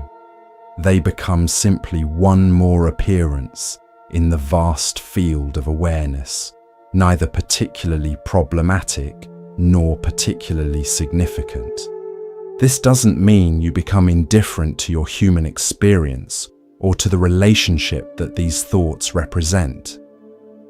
It means you hold this experience within a larger context of understanding, one that includes both the personal dimension of feelings and memories and the transpersonal dimension of awareness itself. A meditation teacher expressed it this way: you can honor the significance of this person in your journey while simultaneously recognizing that your true nature is not dependent on any relationship or experience. This balanced perspective allows both genuine human feeling and spiritual freedom. This balance is the heart of Buddhist wisdom, not transcending human experience in favor of some disembodied spiritual state, but discovering freedom right in the midst of our ordinary lives with all their attachments, confusions, and complexities. The person who won't leave your thoughts is not an obstacle to this discovery, but an opportunity to realize what true freedom really is. A Zen master captured this with elegant simplicity. Before enlightenment, chop wood, carry water. After enlightenment, chop wood, carry water. Before awakening, thoughts of this person arise. After awakening, thoughts of this person may still arise. The difference is not in the presence or absence of particular experiences, but in how they're met, with identification and resistance, or with clear, compassionate awareness. This clear awareness doesn't eliminate thoughts about the person, but it transforms their meaning and impact.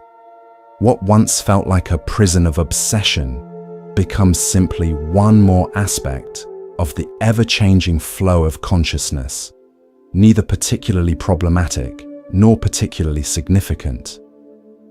The person who once dominated your mental landscape becomes just one of many characters passing through the movie of awareness. And as this perspective deepens through practice, something unexpected often happens. The thoughts that once seemed so persistent and troubling gradually begin to loosen their grip naturally, without any effort to eliminate them. Not because you force them out of mind, but because you've stopped feeding them with the energy of identification and resistance. A meditation teacher described it this way: what you feed grows. What you resist persists. What you meet with awareness transforms. When you stop feeding persistent thoughts with the energy of either indulgence or resistance, and instead meet them with clear, compassionate awareness, they gradually lose their compulsive quality. They may still arise, but they no longer create the same suffering, because you're no longer identified with them or fighting against them. This natural transformation doesn't happen overnight, especially with deeply conditioned thought patterns about significant relationships. Buddhist practice emphasizes patience and persistence, qualities that become themselves objects of cultivation. Each time you notice yourself caught in thoughts and gently return to awareness, you're strengthening neural pathways of presence that gradually become more accessible than the old pathways of obsession. A teacher once shared this guidance. Don't measure your progress by how often the person comes to mind. Measure it by how quickly you notice when you're caught in thoughts and how kindly you return to awareness. This is the practice. Not eliminating particular experiences, but cultivating the capacity to meet all experiences with clear, compassionate presence. This capacity develops gradually through consistent practice, like building any skill. At first, you may find yourself lost in thoughts about the person for long periods, before remembering to return to awareness. That's normal, and nothing to judge yourself for. Each moment of remembering is a success, regardless of how long you were caught before that moment. As the practice deepens, you'll likely notice that you catch yourself more quickly when lost in thoughts, and that the quality of your response becomes more compassionate and less judgmental. You may also notice that thoughts about the person begin to arise less frequently or with less emotional charge. But these changes are side effects of the practice, not its primary goal. The goal is not to never think about the person again, but to be free even when thoughts arise, to know yourself as the boundless awareness in which thoughts appear, rather than as a separate self-defined and controlled by thinking.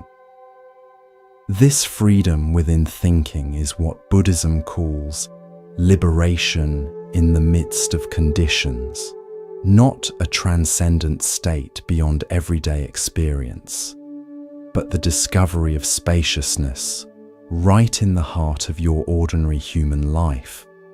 A Zen master expressed this with simple elegance.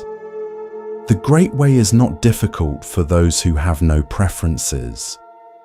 As long as you're preferring not to think about someone, as long as you're judging these thoughts as problems to be eliminated, you remain caught in the very dynamic that sustains them. When you drop preferences and meet each thought with the same clear awareness, regardless of its content, the great way of freedom naturally reveals itself. This freedom is not something you achieve through struggle or striving. It's your natural state, always available beneath the surface of mental activity. The practice is simply to recognize and remember this truth, moment by moment, regardless of what thoughts or emotions are moving through consciousness. A meditation teacher described it this way: freedom is not found in the absence of challenging thoughts and emotions, but in their presence met with awareness. The person who won't leave your thoughts is not preventing your freedom. They're providing an opportunity to discover what true freedom really is. Not the absence of particular experiences, but the presence of awareness that can hold all experiences without being defined by any of them. This discovery is not abstract philosophy, but direct experience. The lived recognition that you are not confined or defined by any thought, emotion, or memory, no matter how persistent or powerful it seems. This recognition doesn't make unwanted thoughts disappear, but it transforms their meaning and impact. What once felt like a prison of obsession becomes simply one more aspect of the ever-changing flow of consciousness. And as this perspective deepens through practice, the thoughts that once seemed so persistent and troubling gradually begin to loosen their grip naturally, without any effort to eliminate them. Not because you force them out of mind, but because you've stopped feeding them with the energy of identification and resistance. Like a fire that naturally dies down when no longer fueled, thoughts about this person gradually become less compelling when no longer fed by your struggle against them. This natural fading is not the same as suppression or avoidance. It's the organic result of seeing clearly that these thoughts are simply movements in consciousness rather than defining realities.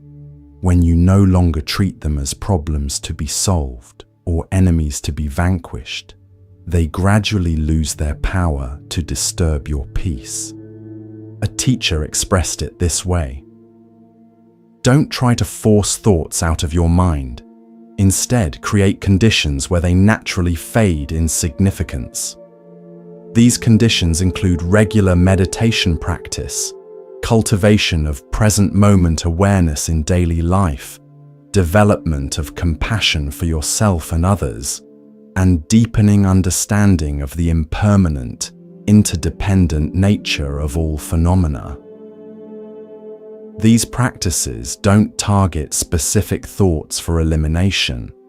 They transform your relationship with all experience, creating an inner environment where obsessive thinking naturally subsides like a wave returning to the ocean.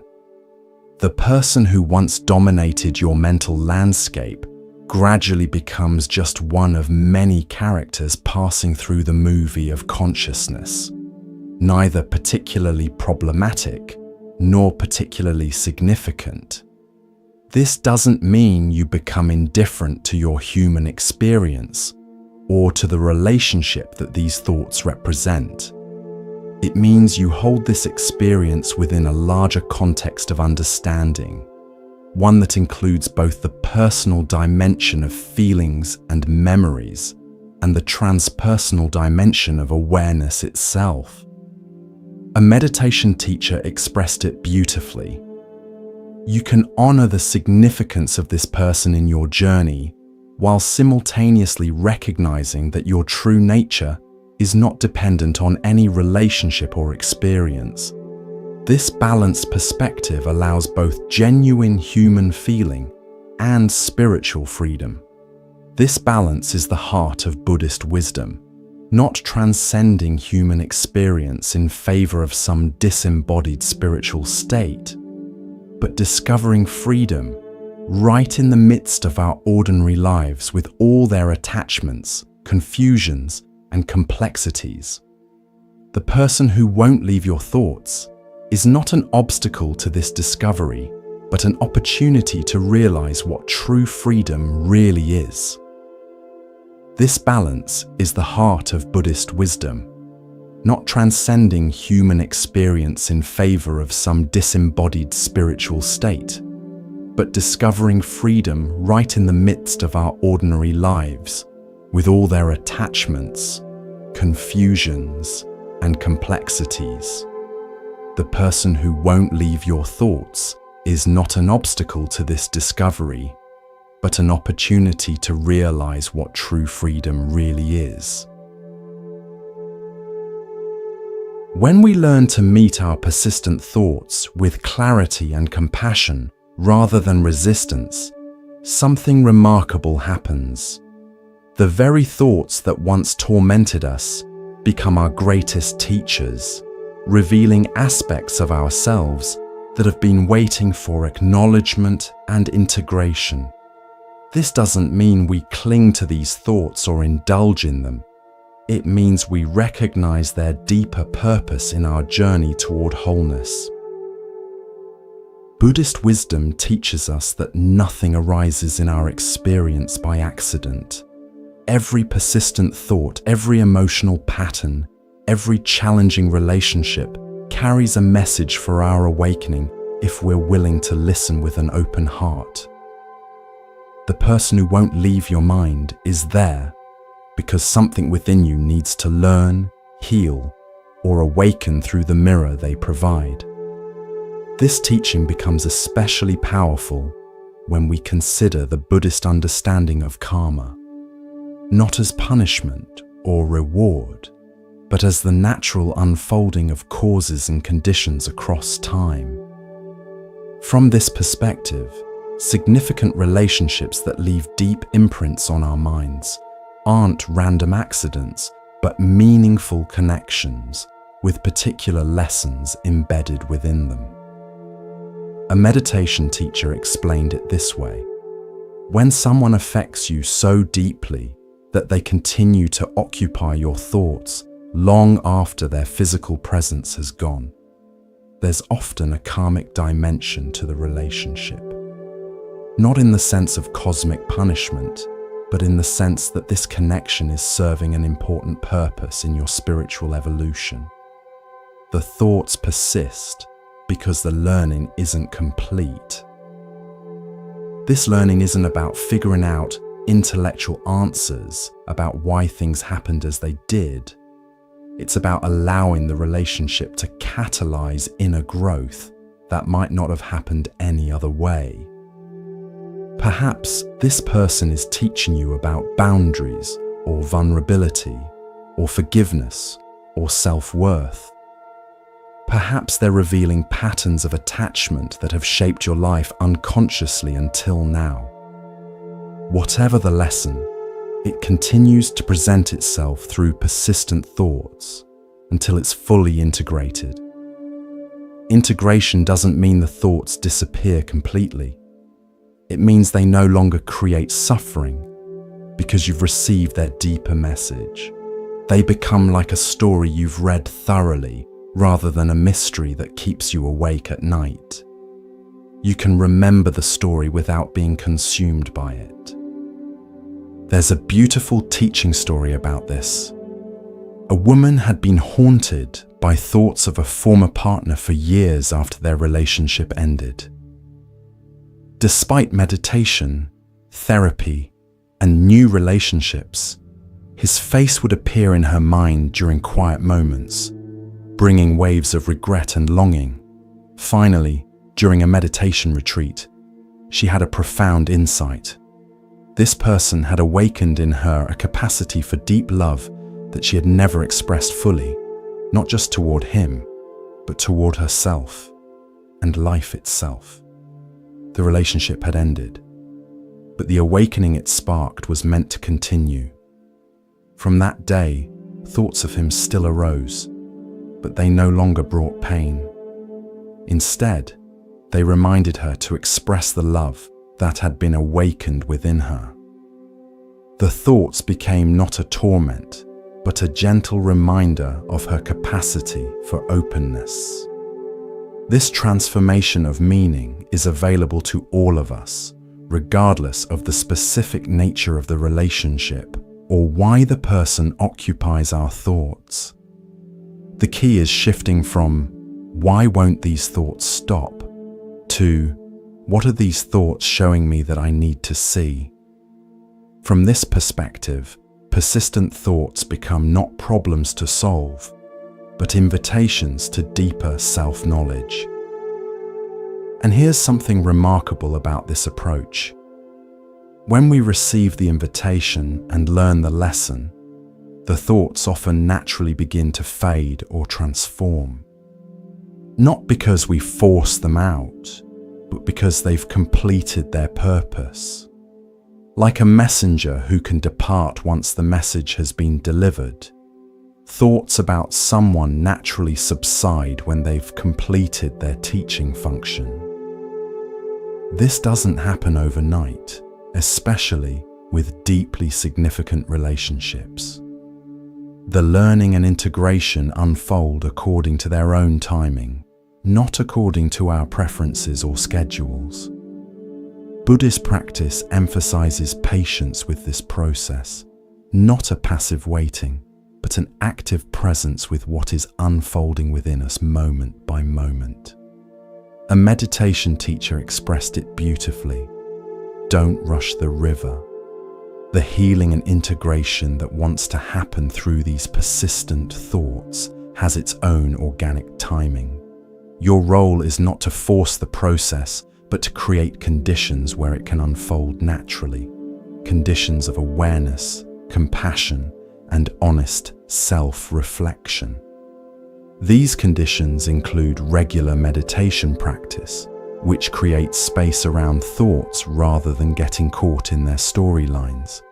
They include mindful awareness in daily life, which helps you notice when you're identified with thoughts rather than observing them with clarity. They include compassion for yourself and the other person, which softens the grip of judgment and blame. And they include wise reflection on the impermanent, interconnected nature of all experiences, which helps you hold even difficult thoughts more lightly. As you create these conditions consistently, something begins to shift in your relationship with persistent thoughts. What once felt like an invasion becomes an invitation. What once seemed like an obstacle becomes an opportunity. The very thoughts that tormented you become doorways to freedom when met with awareness rather than resistance. This freedom isn't dependent on the absence of particular thoughts.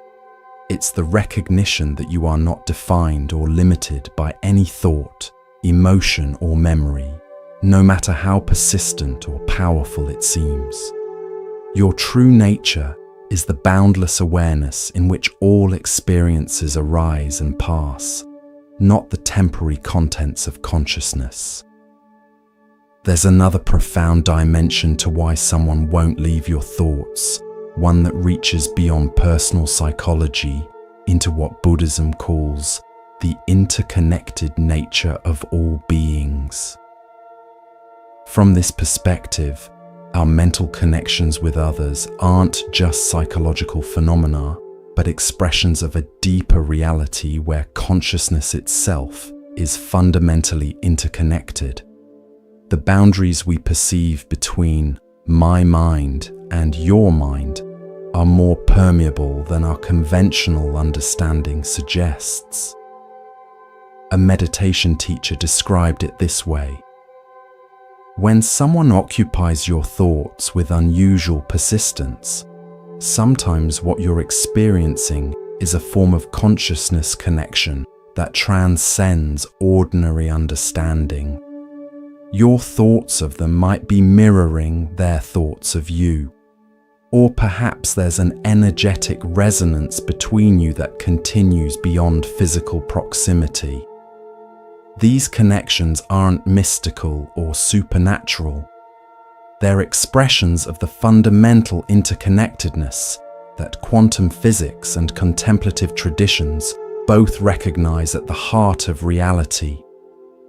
This interconnected view doesn't mean you should interpret persistent thoughts as evidence of destiny or cosmic significance. Rather, it invites us to hold our experience in a larger context that includes dimensions of connection we don't fully understand.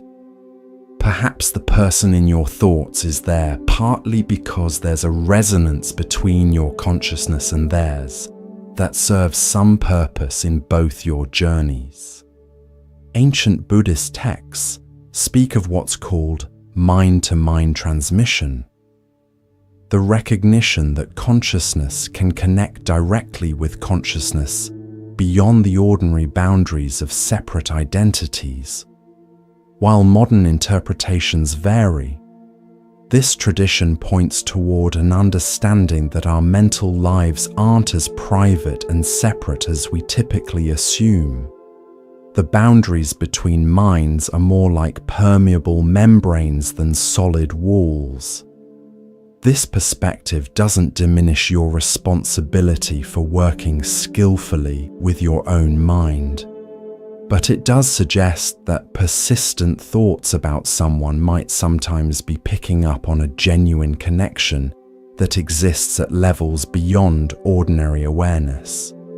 Instead of treating these thoughts merely as problems within your individual psychology, you might consider them as signals from the interconnected field of consciousness that includes both you and the other person. A meditation teacher shared this insight. Sometimes when someone won't leave your thoughts, it's as if there's an invisible thread of connection that remains active. Not because you're failing to let go properly, but because at some level, your consciousness and theirs remain in communication. This doesn't mean you should reach out to them if the relationship was unhealthy, but it might invite a different relationship with the persistent thoughts themselves, perhaps seeing them as part of a larger conversation happening beyond ordinary awareness. This interconnected view is supported by certain practices in Tibetan Buddhism, where practitioners deliberately cultivate awareness of the connections between their own consciousness and that of others. These practices aren't about psychic phenomena or supernatural abilities. They're about recognizing the fundamental nature of consciousness itself as boundless and interconnected, rather than isolated and confined to individual brains. From this perspective, someone who won't leave your thoughts might sometimes be there, not just because of your own unresolved emotions or attachments, but because there's a genuine connection in consciousness that remains active. This doesn't mean you should interpret persistent thoughts as messages or signs that can lead to unhelpful fantasy or projection, but it might invite a more spacious perspective that includes dimensions of connection beyond personal psychology. A meditation teacher expressed it this way: when thoughts of someone persist despite your best efforts to move on, sometimes it helps to acknowledge the possibility that what you're experiencing isn't just your own mind spinning in isolation, but part of a larger field of connection that includes both you and them. This acknowledgement can itself bring a kind of peace, not because it answers all questions, but because it holds the experience in a more spacious context that allows for mystery. This mystery is part of the human experience. Our minds and hearts connect in ways that aren't fully explained by our conventional understanding. The person who won't leave your thoughts might be there partly because something in the deeper field of consciousness wants this connection to remain active, even if only in thought, because it serves some purpose in the unfolding of both your journeys. Again, this perspective doesn't absolve you of responsibility for working skillfully with your own mind. All the practices we've explored, mindfulness, compassion, clear seeing, and non-identification, remain essential. But it does invite a relationship with persistent thoughts that includes dimensions beyond personal psychology, beyond the narrative of, "I need to get over this person," or "There must be something wrong with me because I can't stop thinking about them." Perhaps what's happening is exactly what needs to happen in the larger unfolding of consciousness itself. Perhaps these persistent thoughts are not evidence of failure or dysfunction, but expressions of connections that serve purposes our ordinary minds can't fully comprehend. This doesn't mean romanticizing painful fixations or excusing unhealthy attachments. It means holding our experience in a context spacious enough to include dimensions beyond our conventional understanding. A meditation teacher described it beautifully. When we sit in deep meditation and really examine the nature of our thoughts, we begin to recognize that they don't belong to us in the way we typically imagine. Thoughts arise in consciousness the way waves arise in the ocean. They're movements of a larger field, not possessions of a separate self. The person who won't leave your thoughts is there as a movement in this larger field of consciousness, and this movement serves purposes that may extend beyond your personal story. This larger field perspective helps explain why some connections persist with unusual strength despite time, distance, and even our sincere efforts to move on. It's not just personal psychology at work, but patterns in the interconnected field of consciousness itself. Patterns that might include both you and the other person in ways neither of you consciously recognize. In some Buddhist traditions, particularly Vajrayana Buddhism, practitioners work directly with these interconnections through visualization practices, where they imagine sending healing energy to others or receiving blessings from enlightened beings. These aren't treated as mere imagination, but as ways of working directly with the interconnected nature of consciousness. The boundaries between my mind and other minds are recognized as more fluid and permeable than our ordinary perception suggests. This doesn't mean you should imagine sending energy to the person who won't leave your thoughts or visualize receiving something from them. Such practices could easily reinforce unhealthy fixation rather than genuine connection. But it does suggest that the Buddhist understanding of mind includes dimensions of connection that go beyond our conventional boundaries of separate selves. A teacher explained it this way: in the ultimate view, there's no solid boundary where my mind ends and your mind begins. Consciousness itself is fundamentally interconnected. The conventional boundaries we perceive between separate minds are useful for ordinary functioning, but they don't represent the deepest truth about the nature of awareness. Someone who won't leave your thoughts might be revealing something about this deeper interconnectedness. This interconnected view doesn't replace the psychological understanding we've been exploring throughout this teaching. Rather, it adds another dimension to it, suggesting that persistent thoughts about someone might be meaningful, not just in terms of your personal psychology, but in terms of patterns in the larger field of consciousness that includes both you and them. From this perspective, sending goodwill or metta, loving kindness, to the person who won't leave your thoughts isn't just a technique for changing your own emotional state.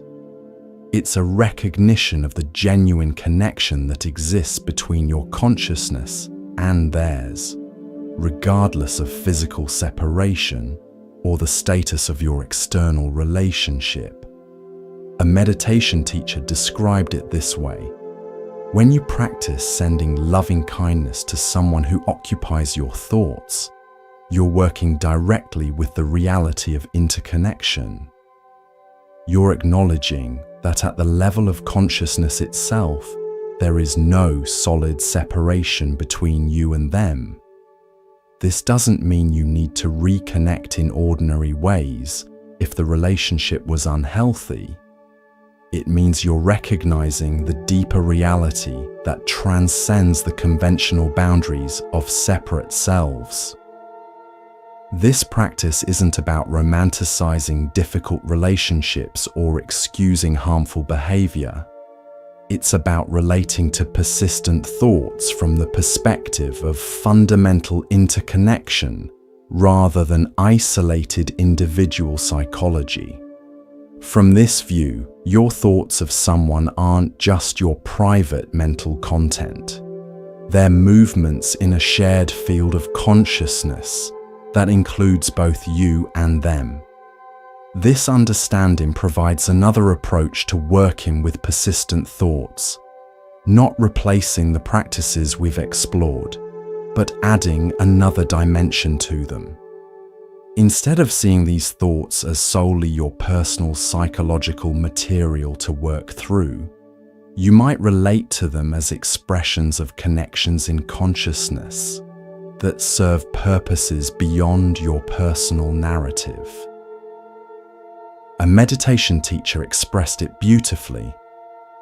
When you sit in meditation and notice thoughts of this person arising, you can recognize them not just as your thoughts, but as movements in the interconnected field of consciousness. This recognition itself brings a kind of spaciousness that can ease the sense of personal burden or struggle with these thoughts. They're not just yours to deal with, they're expressions of connections in the larger field that includes both you and them. This spaciousness doesn't mean avoiding responsibility for your own mind. All the practices of mindfulness, clear seeing, and compassionate presence remain essential. But it does mean holding your experience in a larger context that includes dimensions beyond personal psychology. The person who won't leave your thoughts might be there not just because of your unresolved emotions or attachments, but because something in the interconnected field of consciousness wants this connection to remain active in some form.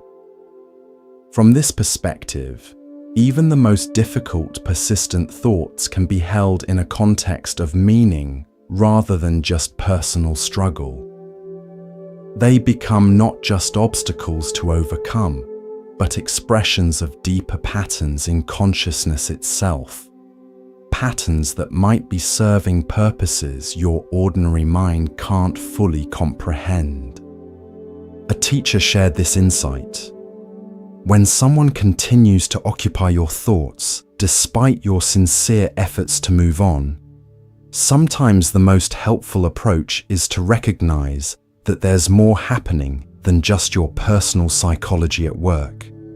There are patterns and purposes in the interconnected field of consciousness that include both you and them, and these patterns might be expressing themselves through your persistent thoughts.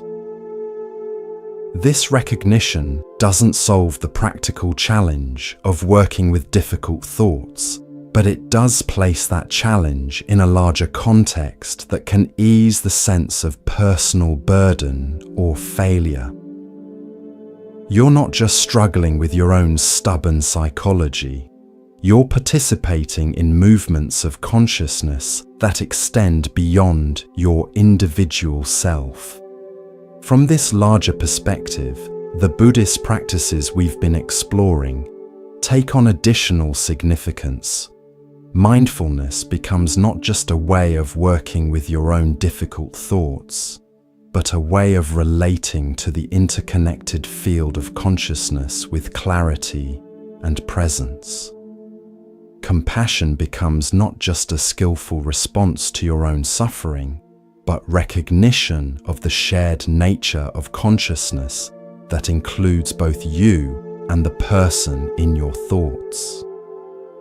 The practice of non-identification, recognizing that you are not your thoughts, extends to recognizing that thoughts themselves don't belong to anyone in the way we typically imagine. They're movements in consciousness arising from countless conditions and causes, many of which extend beyond what we conventionally identify as our personal history or psychology. A meditation teacher expressed it this way: when we really examine the origins of any thought, including persistent thoughts about someone, we find that it doesn't come from a solid, separate self. It arises from countless conditions, not just your personal history with this person, but patterns of human attachment formed over evolutionary time, cultural shapes of relationship embedded in language and story, and movements in the interconnected field of consciousness that includes both you and them. Seeing this doesn't make the thought disappear, but it does transform your relationship with it. A meditation teacher expressed it this way: when you practice sending loving kindness to someone who occupies your thoughts, you're working directly with the reality of interconnection. You're acknowledging that at the level of consciousness itself, there is no solid separation between you and them. This practice can transform not just your own relationship with difficult thoughts, but the quality of the interconnection itself. This transformation doesn't depend on the other person's awareness or participation. It happens at the level of consciousness itself, which isn't constrained by the boundaries we perceive between separate minds. Your practice of sending goodwill affects the quality of the interconnection, regardless of whether they're consciously aware of it.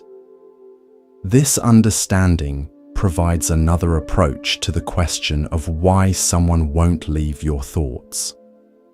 Perhaps they remain present in your awareness, partly because the interconnection between your consciousness and theirs is still active and serving some purpose in the larger field.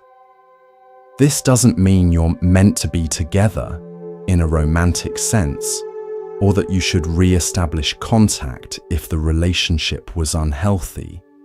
It means there's meaning in the continued mental connection that transcends your personal narrative about the relationship.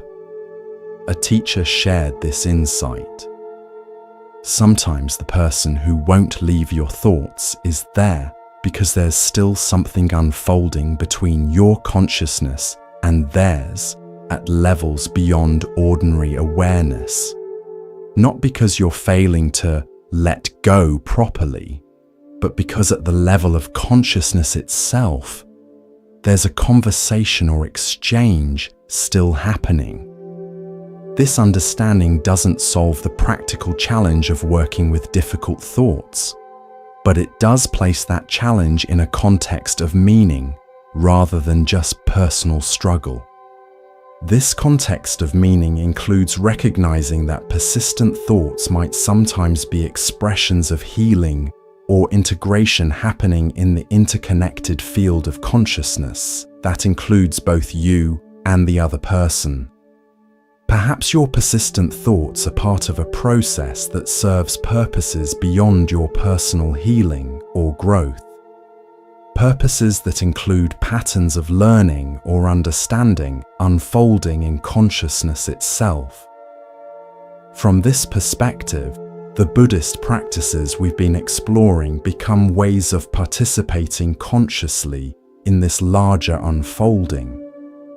Mindfulness becomes a way of bringing clear awareness to the interconnected nature of consciousness. Compassion becomes recognition of the shared field that includes both you and the person in your thoughts. Non-identification becomes understanding that thoughts themselves don't belong to anyone in the way we typically imagine.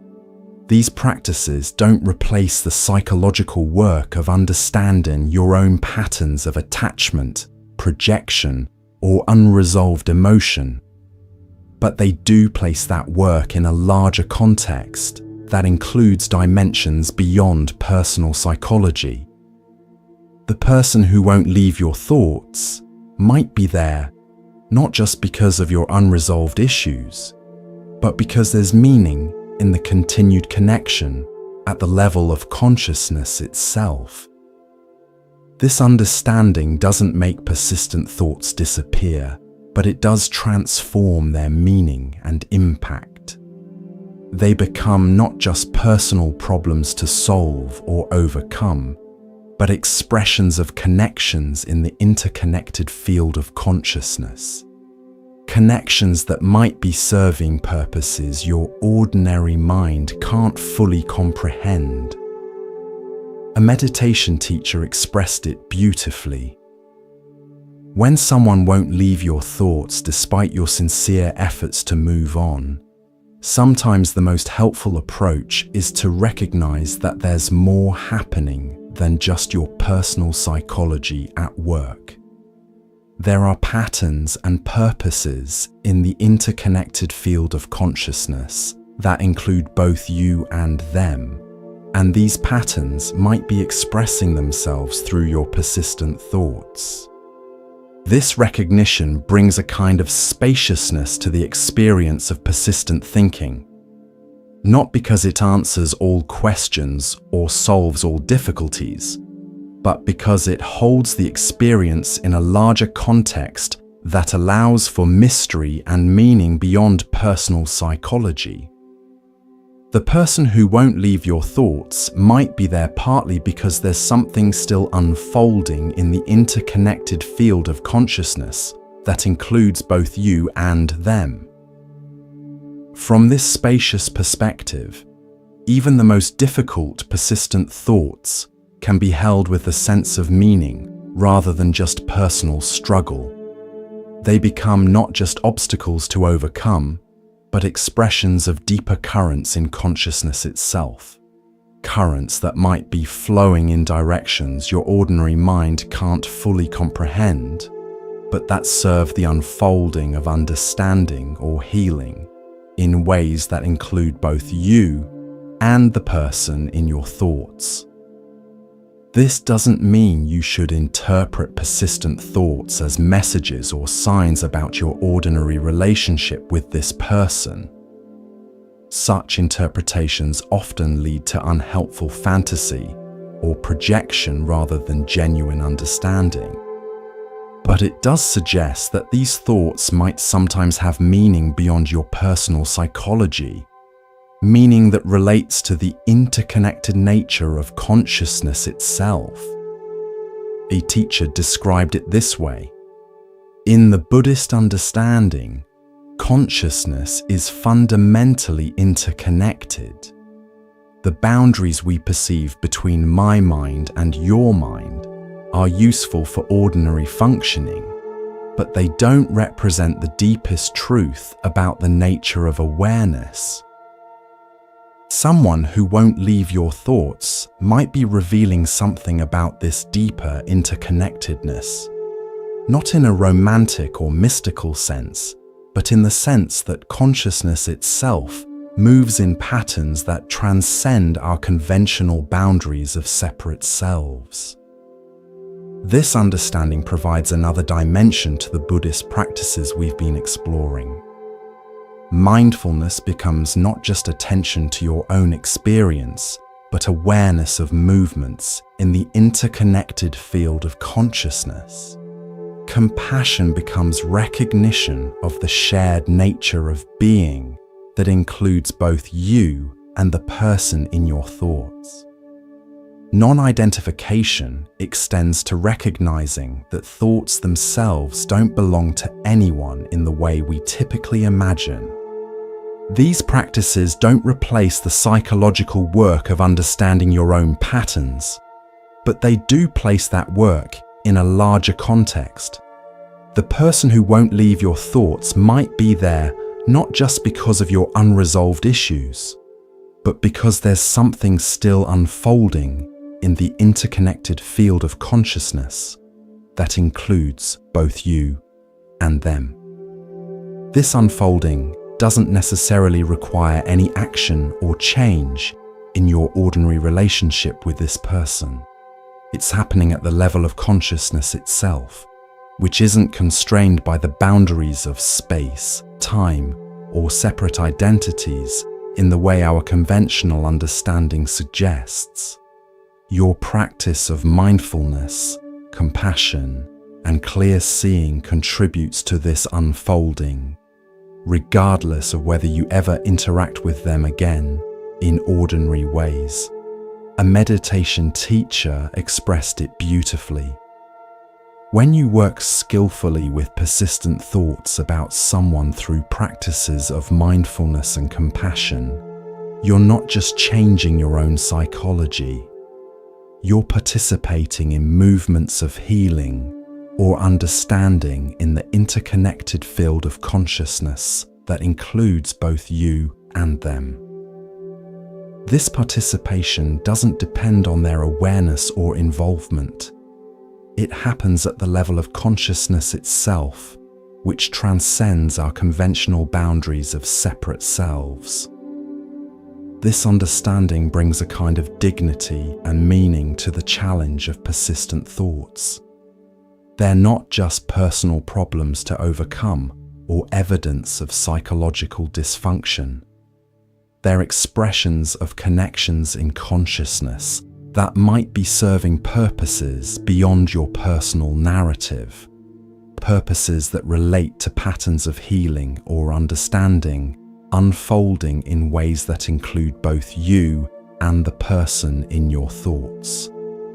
From this perspective, someone who won't leave your thoughts might sometimes be there not because you're failing to let go properly, but because there's still something unfolding between your consciousness and theirs at levels beyond ordinary awareness.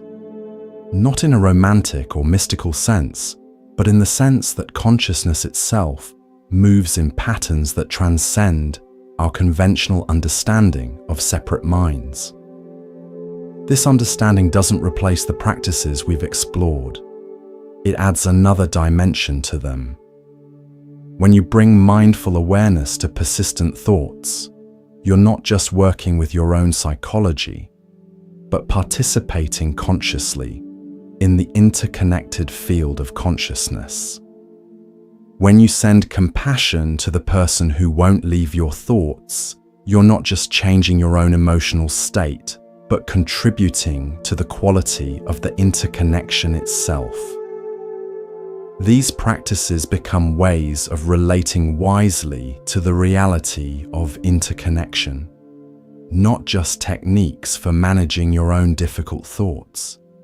They acknowledge that at the level of consciousness itself, there is no solid separation between you and the person in your thoughts. This doesn't mean you need to reconnect in ordinary ways if the relationship was unhealthy. It means you're recognizing a deeper truth about the nature of mind itself. A teacher described it this way: in the ultimate view, consciousness itself is not divided into separate minds and yours. It's a continuous, interconnected field in which patterns of connection and communication occur in ways that transcend our conventional understanding. The person who won't leave your thoughts might be there, partly because there are patterns in this field that include both you and them. Patterns that might be serving purposes your ordinary mind can't fully comprehend. This perspective doesn't diminish your responsibility for working skillfully with your own mind. All the practices of mindfulness, clear seeing, and compassionate presence remain essential, but it does place that work in a larger context that includes dimensions beyond personal psychology. The person who won't leave your thoughts might be there not just because of your unresolved emotions or attachments, but because something in the interconnected field of consciousness wants this connection to remain active in some form. From this spacious perspective, even the most difficult persistent thoughts can be held with a sense of meaning rather than just personal struggle. They become not just obstacles to overcome, but expressions of deeper currents in consciousness itself, currents that might be flowing in directions that serve the unfolding of understanding or healing in ways that include both you and the person in your thoughts. A Zen master expressed this with elegant simplicity. The mind is like the sky and thoughts are like clouds. No matter how dark or stormy the clouds, they don't stain the sky. When they pass, and they always pass, the sky remains as vast and clear as ever. In the same way, thoughts about someone may move through your awareness, sometimes heavy and dark, other times light and wispy, but they don't define or diminish the awareness itself. Recognizing yourself as this sky-like awareness, rather than as the passing weather of thoughts, is the heart of Buddhist practice. It's not a conceptual understanding, but a direct experience that becomes increasingly accessible through consistent practice. Each time you notice yourself caught in thoughts and return to awareness, you're remembering your true nature beyond all mental constructions. This remembering doesn't happen once and for all. It's a continuous process of forgetting and remembering, getting lost in thoughts and waking up from their spell, identifying with mental stories and recognizing the awareness that holds all stories. This is the practice, not achieving some perfect state of thought-free consciousness, but cultivating the capacity to return to awareness again and again, regardless of what thoughts are present. A meditation teacher described it this way: the path is not about reaching a destination where certain thoughts never arise. It's about developing the capacity to meet whatever arises with clear, compassionate awareness. This capacity is always available, even in the midst of the most persistent thinking. It's not something you have to create or achieve. It's your natural state beneath the surface of mental activity. This natural state is what Buddhism points to as our birthright, not something to be achieved through struggle or striving, but something to be recognized and remembered in the midst of our ordinary human lives, with all their attachments, confusions, and complexities. The person who won't leave your thoughts is not preventing you from claiming this birthright. They're providing an opportunity to discover it more fully. There's a powerful practice in Tibetan Buddhism called Tonglen that works directly with this understanding. Instead of trying to get rid of the pain of obsessive thinking, you intentionally breathe it in. Not just your own pain, but the pain of everyone who has ever suffered from similar thoughts. And as you breathe out, you imagine sending relief and space to all beings caught in obsessive thinking. This practice transforms isolation into connection. The pain of persistent thoughts about someone is not just your private burden. It's part of the universal human experience of attachment and loss. By connecting your personal suffering to this wider dimension, the thoughts lose some of their personal sting and become a gateway to compassion. This compassion extends not only to others, but to yourself as well. The tendency to judge yourself for having persistent thoughts, to see them as signs of weakness or lack of spiritual progress, is itself a form of suffering that can be met with kindness. As a meditation teacher expressed it, be at least as kind to yourself as you would be to a dear friend struggling with the same difficulty. Would you criticize them for not being over it yet? Would you tell them they should be able to control their thoughts better? Or would you offer understanding and support for the very real challenge they're facing? This self-compassion is not self-indulgence or complacency. It's a wise recognition that harsh judgment doesn't help us grow or heal. It only adds another layer of suffering to what's already difficult. By meeting yourself with kindness when thoughts of someone persist, you create conditions where natural healing and integration can occur. And as this healing unfolds, something unexpected often happens. The thoughts that once seemed so troubling gradually begin to transform. They may continue to arise, but they no longer carry the same emotional charge or create the same suffering. Like a wound that no longer hurts when touched, thoughts of this person become simply one more aspect of your experience, rather than a source of ongoing pain. This transformation doesn't mean you forget the relationship or its impact on you. It means you hold it in a larger context of understanding, one that includes both the personal dimension of your specific history with this person and the universal dimension of human connection, attachment, and loss. From this broader perspective, persistent thoughts become not just personal torments, but part of the shared human journey toward wholeness. A meditation teacher described it this way: when someone won't leave your thoughts, you're being invited into a larger story than just your personal history with them. You're being asked to understand something essential about the nature of human connection, about how we affect each other in ways that transcend time and space, about how love and loss shape us into who we're becoming. If you can receive this invitation with an open heart, the relationship that once seemed only painful becomes a doorway to profound understanding. This understanding doesn't come through intellectual analysis alone. It arises from direct experience, from meeting persistent thoughts with awareness rather than resistance, from feeling their impact in your body, from witnessing their changing nature over time.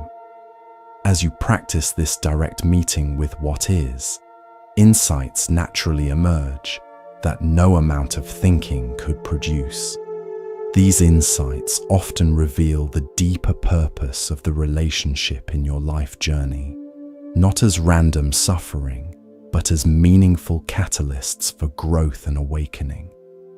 Perhaps this person helped you recognize patterns of attachment that have shaped your life unconsciously until now. Perhaps they awakened parts of yourself that had been dormant or denied. Perhaps they showed you where your boundaries needed strengthening or where your heart needed opening. Whatever the specific learning, recognizing this deeper purpose doesn't mean you should be grateful for painful experiences or excuse harmful behavior. It means you can find meaning in even difficult relationships, rather than seeing them solely as misfortunes to recover from. This meaning-making is part of how humans transform suffering into wisdom. A teacher expressed it this way: when someone continues to occupy your thoughts long after they're gone from your life, there's often wisdom trying to emerge through the relationship. Not wisdom about them specifically, but wisdom about yourself, about your patterns, your needs, your capacity for growth and healing. If you can receive this wisdom, the persistent thoughts gradually transform from tormentors into teachers. This transformation of tormentors into teachers is at the heart of Buddhist practice.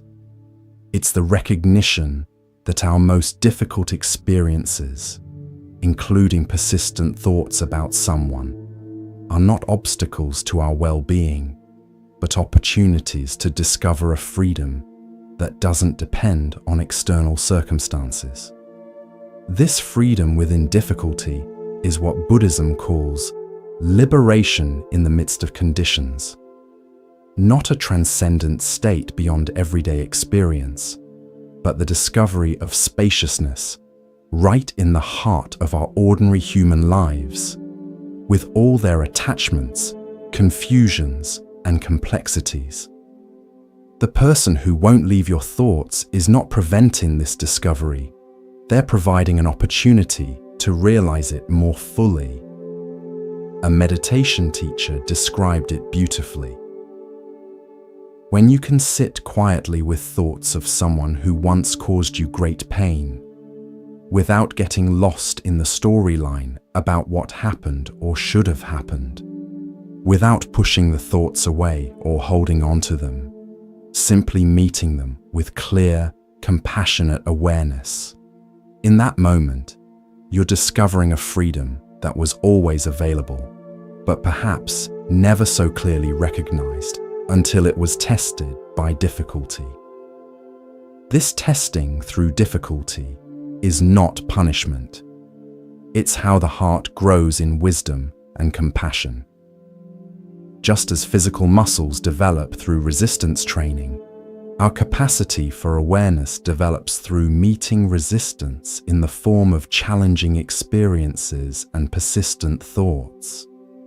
The person who won't leave your mind is providing a form of spiritual resistance training, strengthening your capacity to remain present and compassionate even when it's difficult. And as this capacity strengthens through practice, something begins to shift in your relationship with persistent thoughts. What once felt overwhelming becomes manageable. What once seemed like a prison of obsession becomes simply one aspect of the ever-changing flow of consciousness.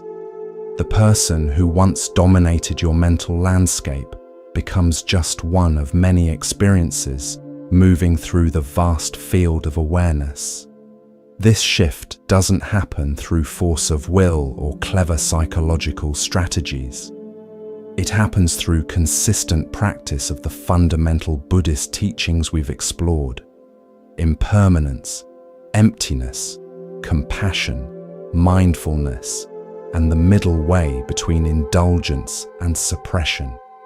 Each time you apply these teachings to persistent thoughts about someone, you're not just working with those specific thoughts, you're transforming your relationship with all experience. And this transformation is the heart of the path, not the elimination of particular thoughts or emotions, but the capacity to meet all experiences with clear, compassionate awareness. This capacity is your birthright, always available beneath the surface of mental activity.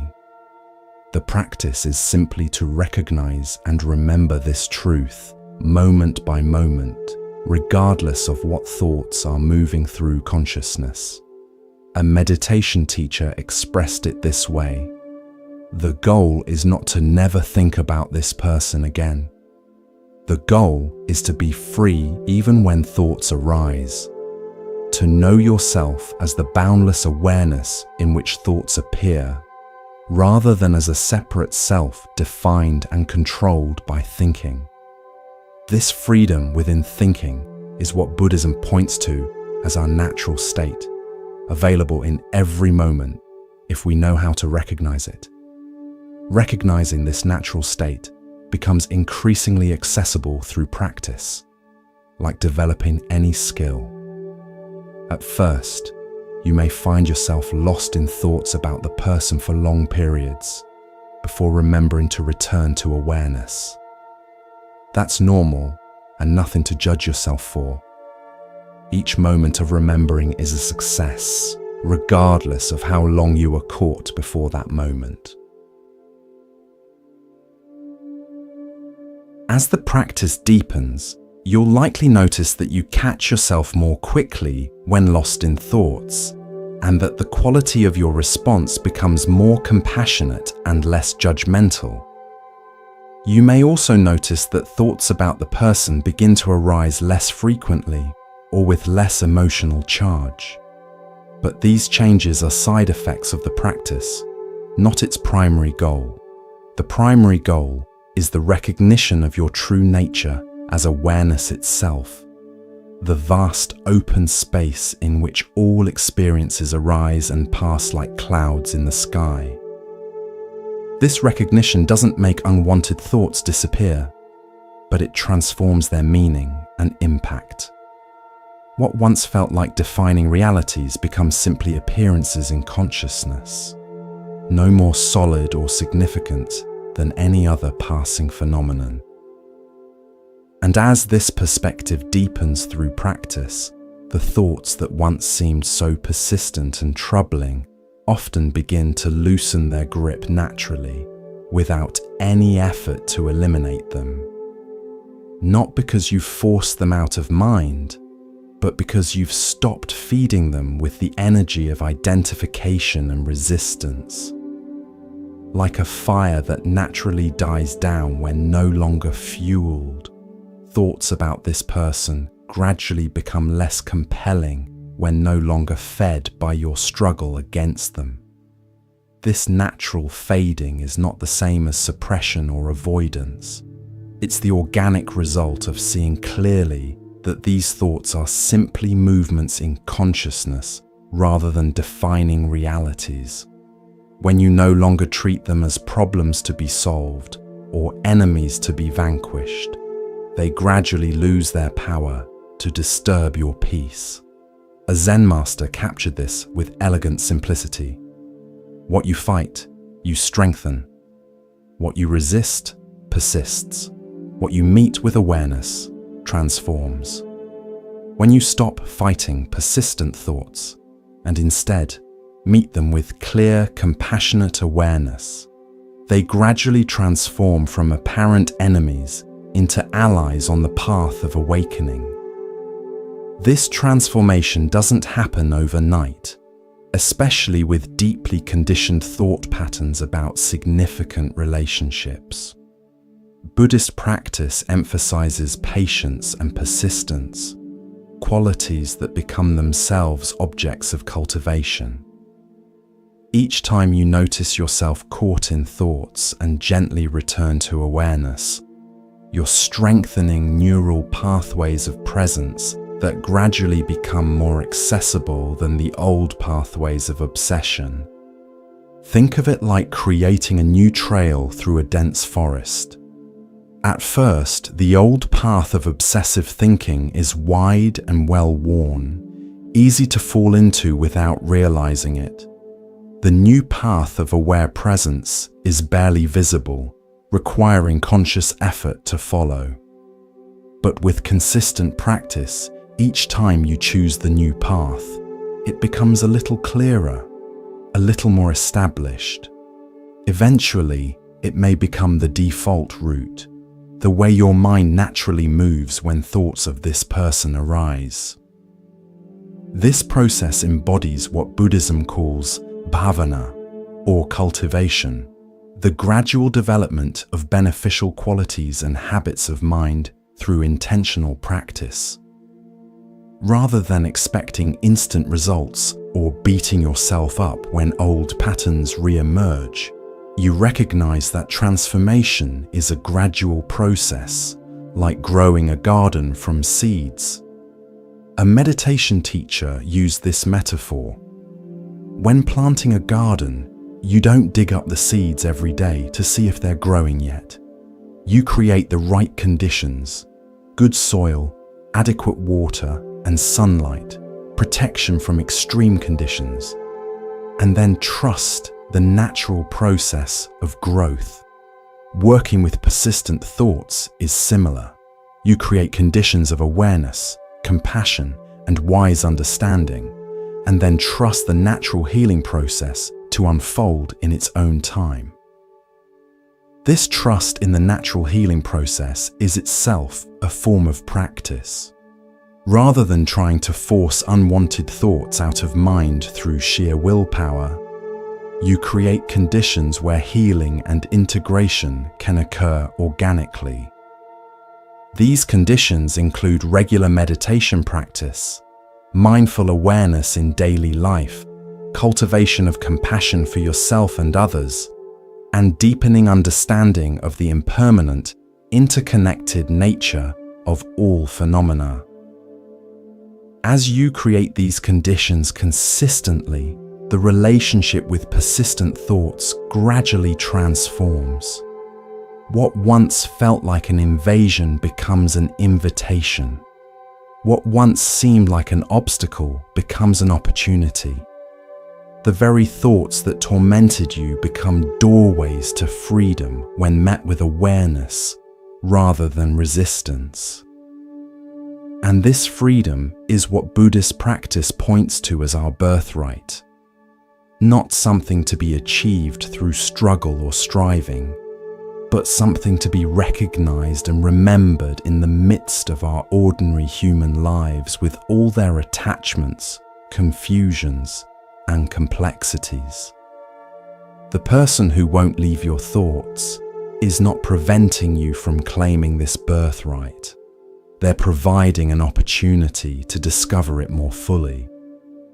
So now it's your turn. Which teaching from these ancient Buddhist wisdom traditions speaks most directly to your heart? Which insight feels like the one you needed most right now in your own journey with persistent thoughts? Leave a comment below and share your voice, because wisdom grows deeper when it's held together, and your story could be exactly what someone else needs to hear today.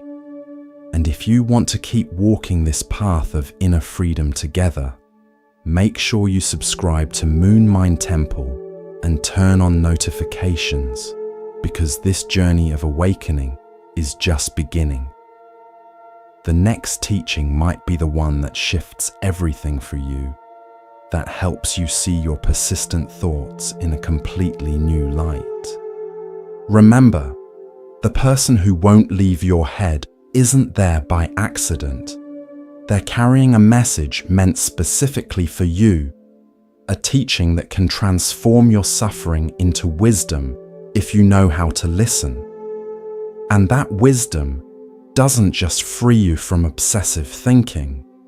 It reveals the fundamental freedom that has been your true nature all along. A freedom no thought can ever disturb or diminish.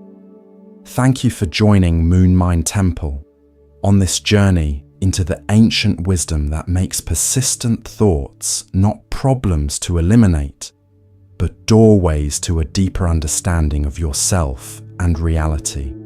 Until next time, may you meet each thought with the clear, compassionate awareness that is your birthright, and may you discover the freedom that has never been absent, only temporarily forgotten.